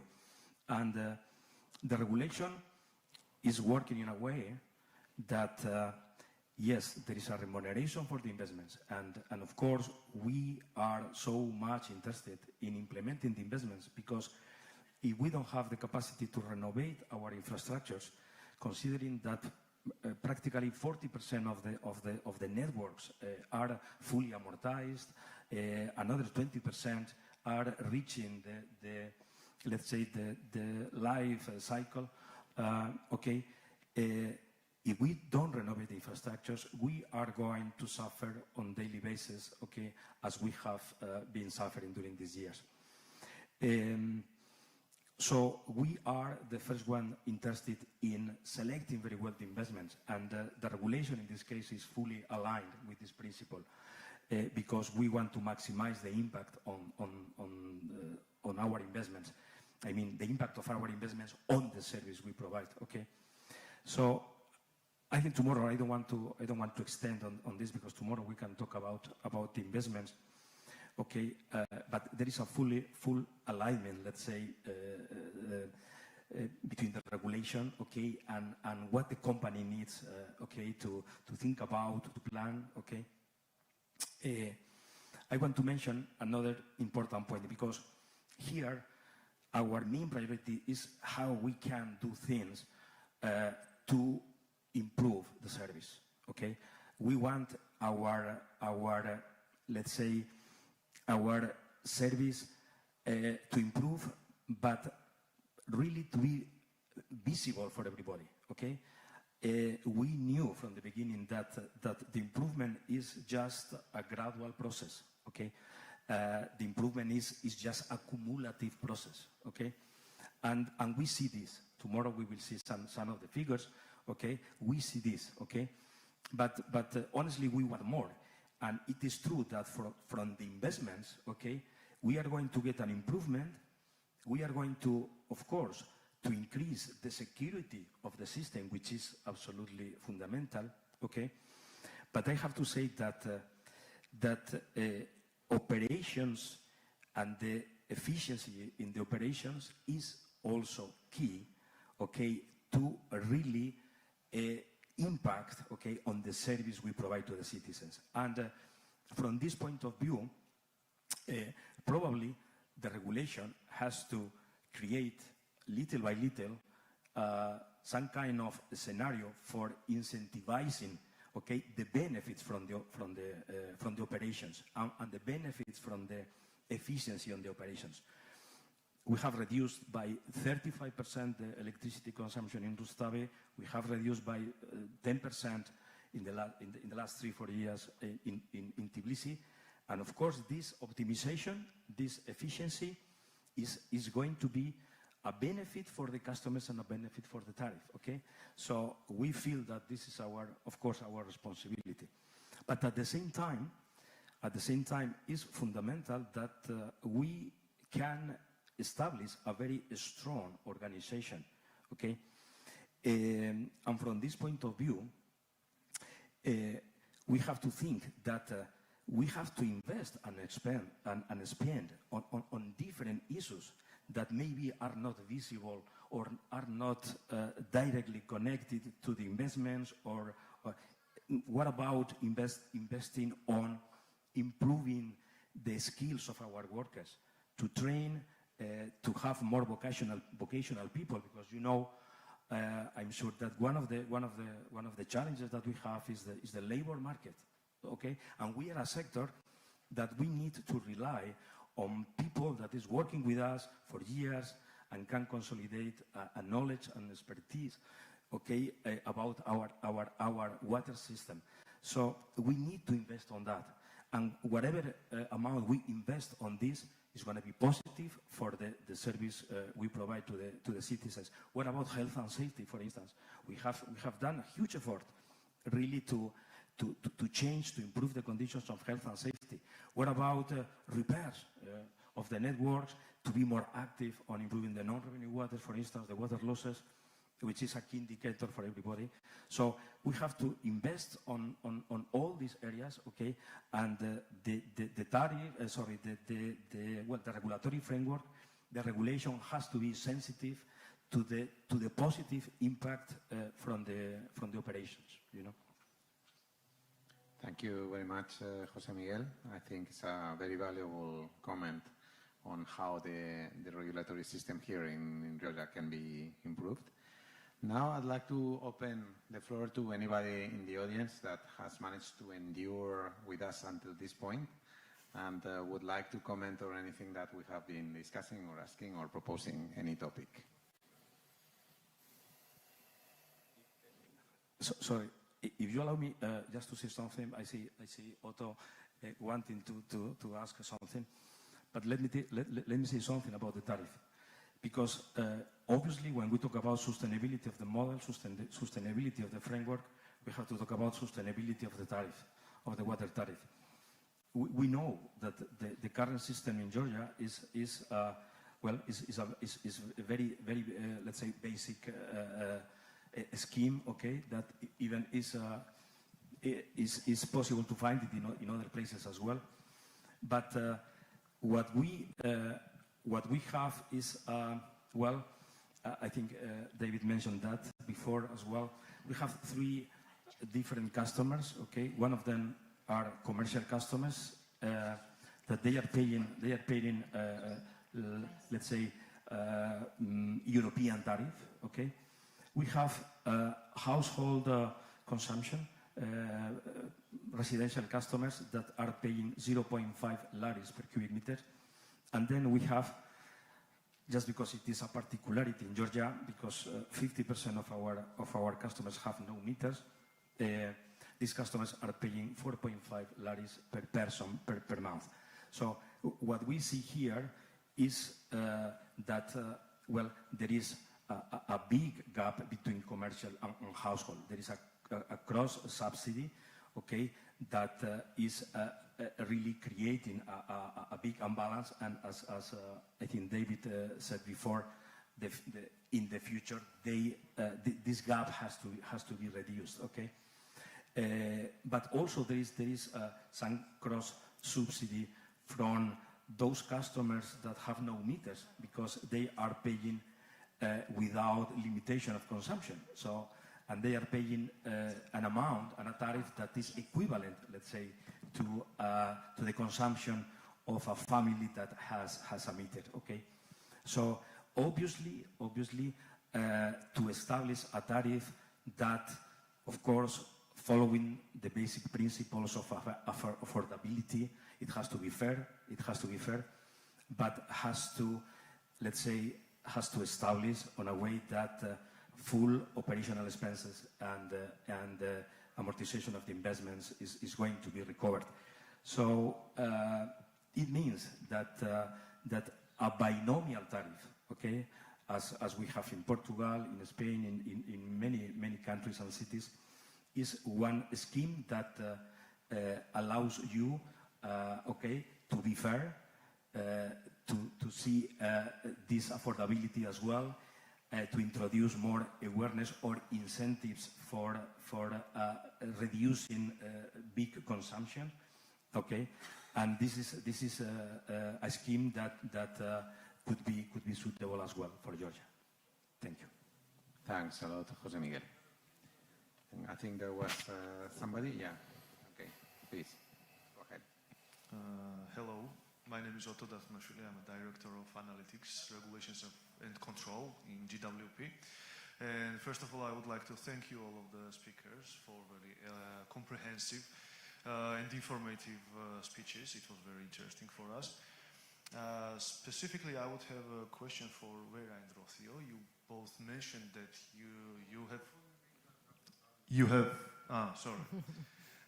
you have implemented the variable tariff salary schemes with the step tariff components, which is a particular interest, one of our particular interests. when in fact we are working with it together with the regulator to restructure and remodel our current tariff scheme. And I would like for you to share us, if you have the experience, when was this tariff change is introduced and what was the challenges of this restructurization. And finally, if you have any advantages, what is the advantages of your current tariff scheme compared to standard per cubic meter prices? Thank you.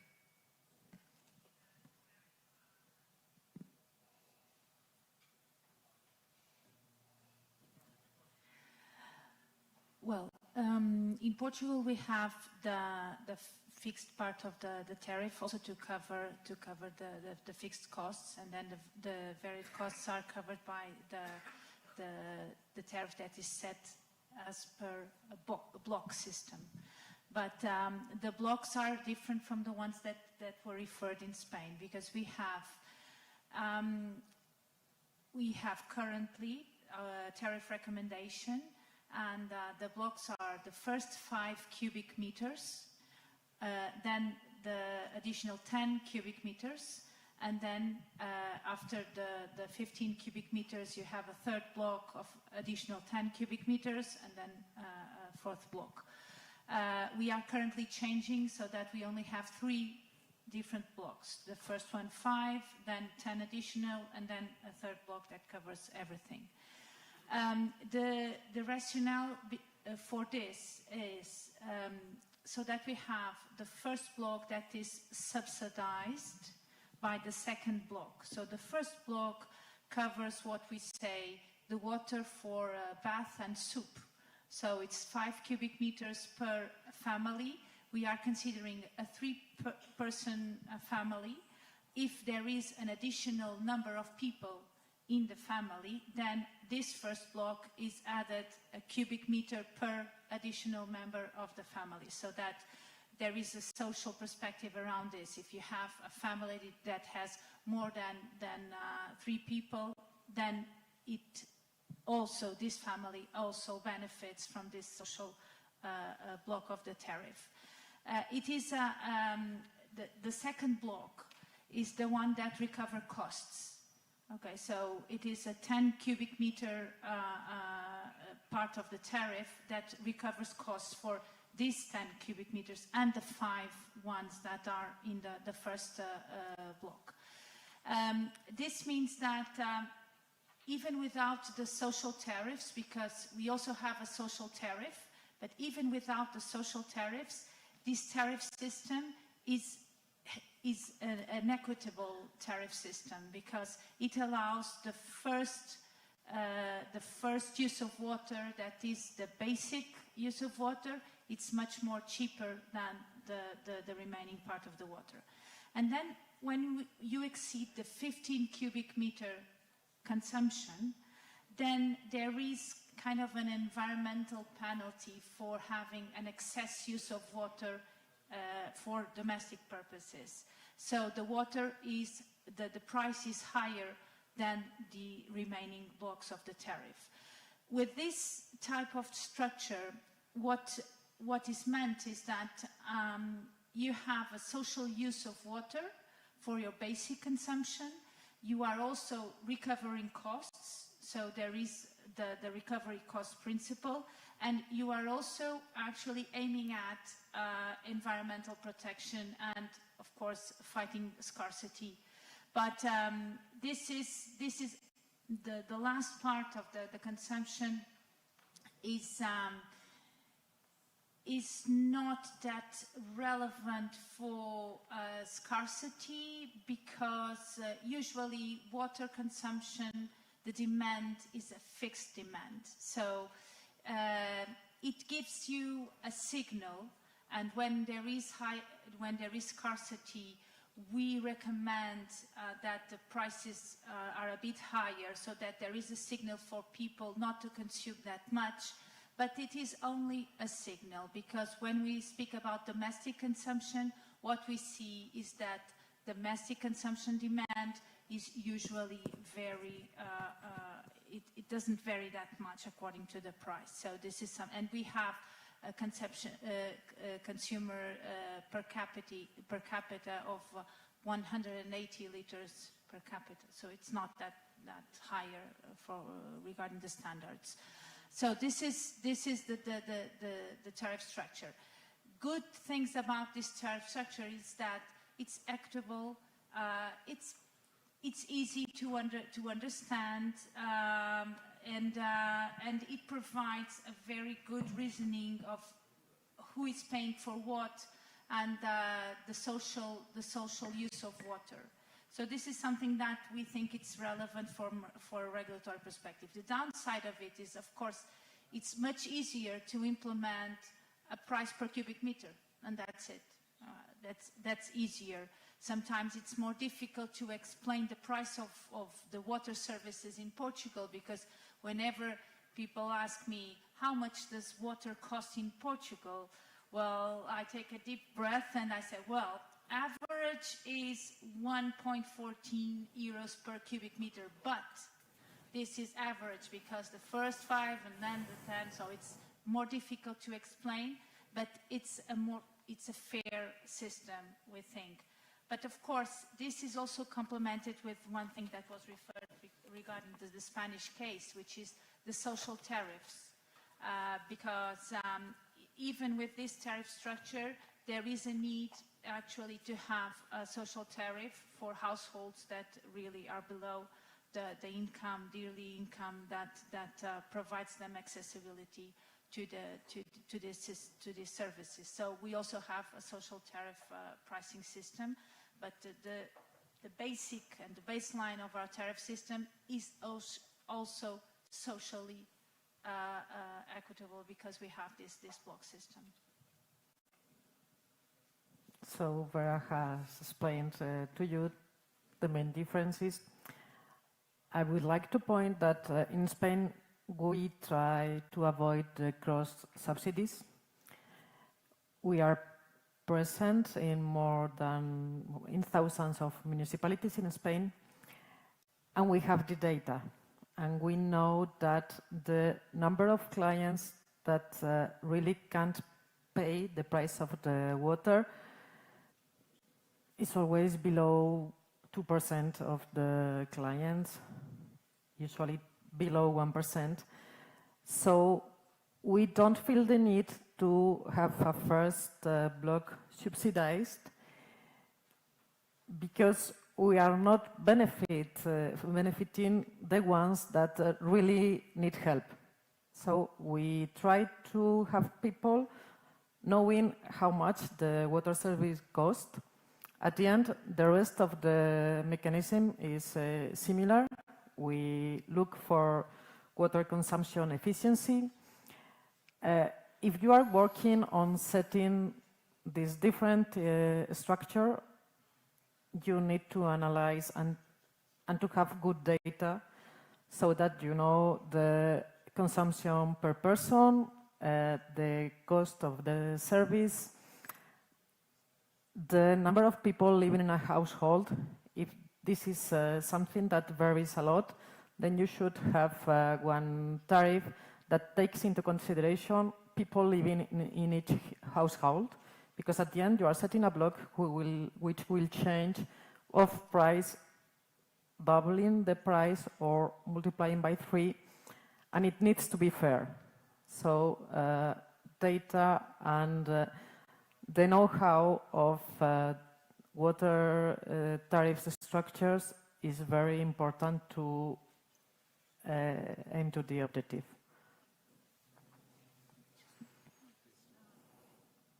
Just one other comment, because you asked when we started to implement, and I think that this is for us very, very relevant, because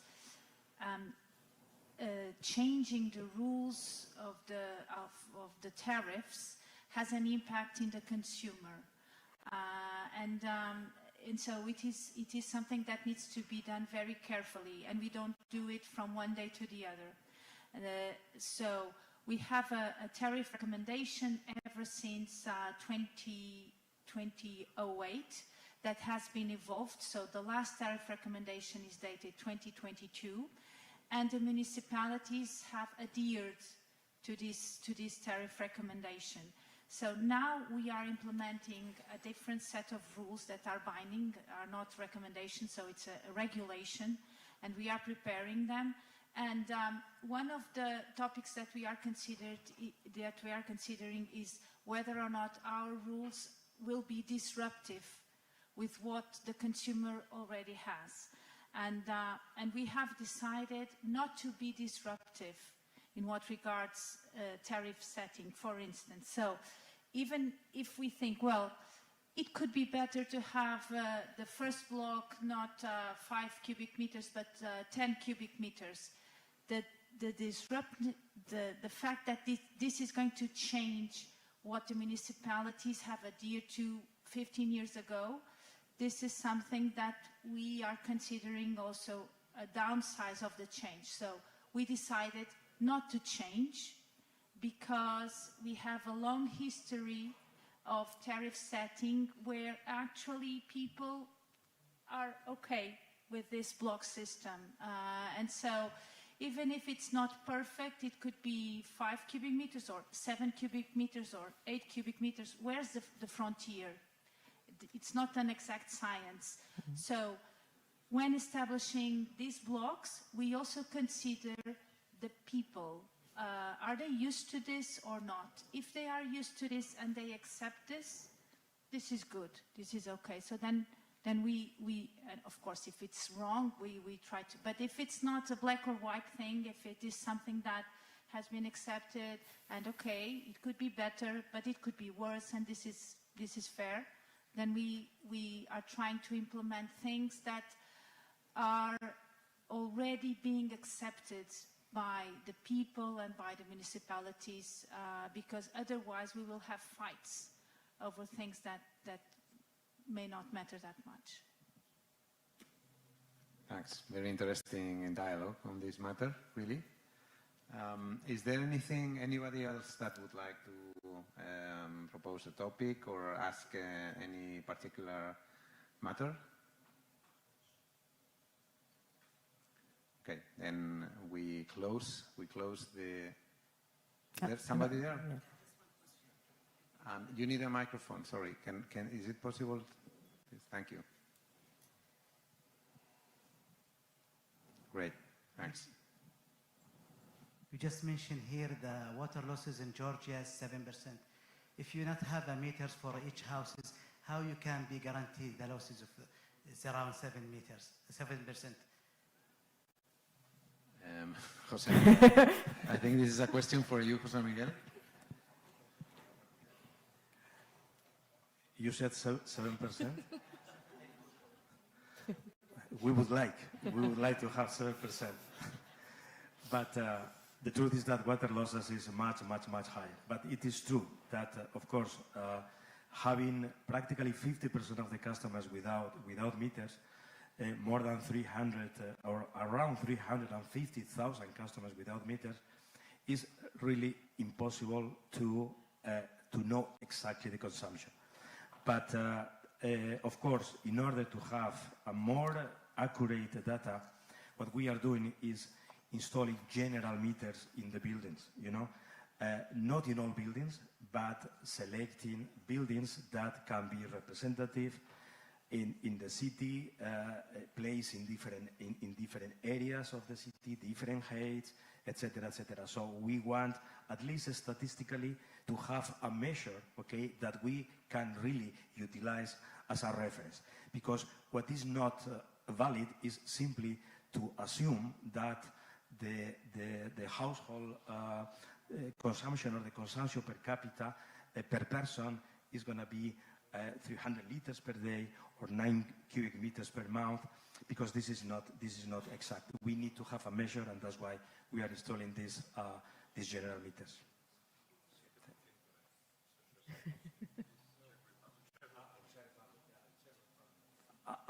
I'm not sure about it. Anatol, would you like to discuss something about this matter? I think that it's about the necessity to say that in the case that we want to decrease the water losses, it's about the sources in the tariff. And in the case that you have enough money for the maintenance and the photo repairs, you can work with the water losses. Without the financial background, it's impossible. It's impossible. Okay, thanks a lot. You, please, of course, Vera, please. Sorry, about the water losses topic. I just wanted to let you know that this is a huge concern also for the European Commission, how to measure water losses, because each EU country has its own way to measure, and it's a relevant topic under the Drinking Water Directive too. So the European Commission is currently actually trying to set out a KPI, a relevant KPI that will be equal to all member states to measure water losses, whether it be non-revenue water or a part of the non-revenue water. And in WAREC, we have made an assessment of all the indicators that exist around our members to measure water losses, and each had one indicator, so it's very different from member to member also. And in Portugal, we have two different KPIs to try to measure water losses, so non-revenue water and real water losses, physical losses. But it's very difficult to have exact numbers for each country. And this is also a relevant role for the regulator, to be able to have this information, accurate information, auditable information around the country and for each utility, because this will lead the way for a lot of indicators and investment needs too. But this is a topic in Europe, yes. Thank you, Vera. Okay, any other questions from the audience? Okay, thank you very much to everybody for attending this panel, and thanks to the fantastic speakers who have given us a lot of insights about this matter of tariffs and on revenue water, so on and so forth. Thank you a lot to all of you. Thank you.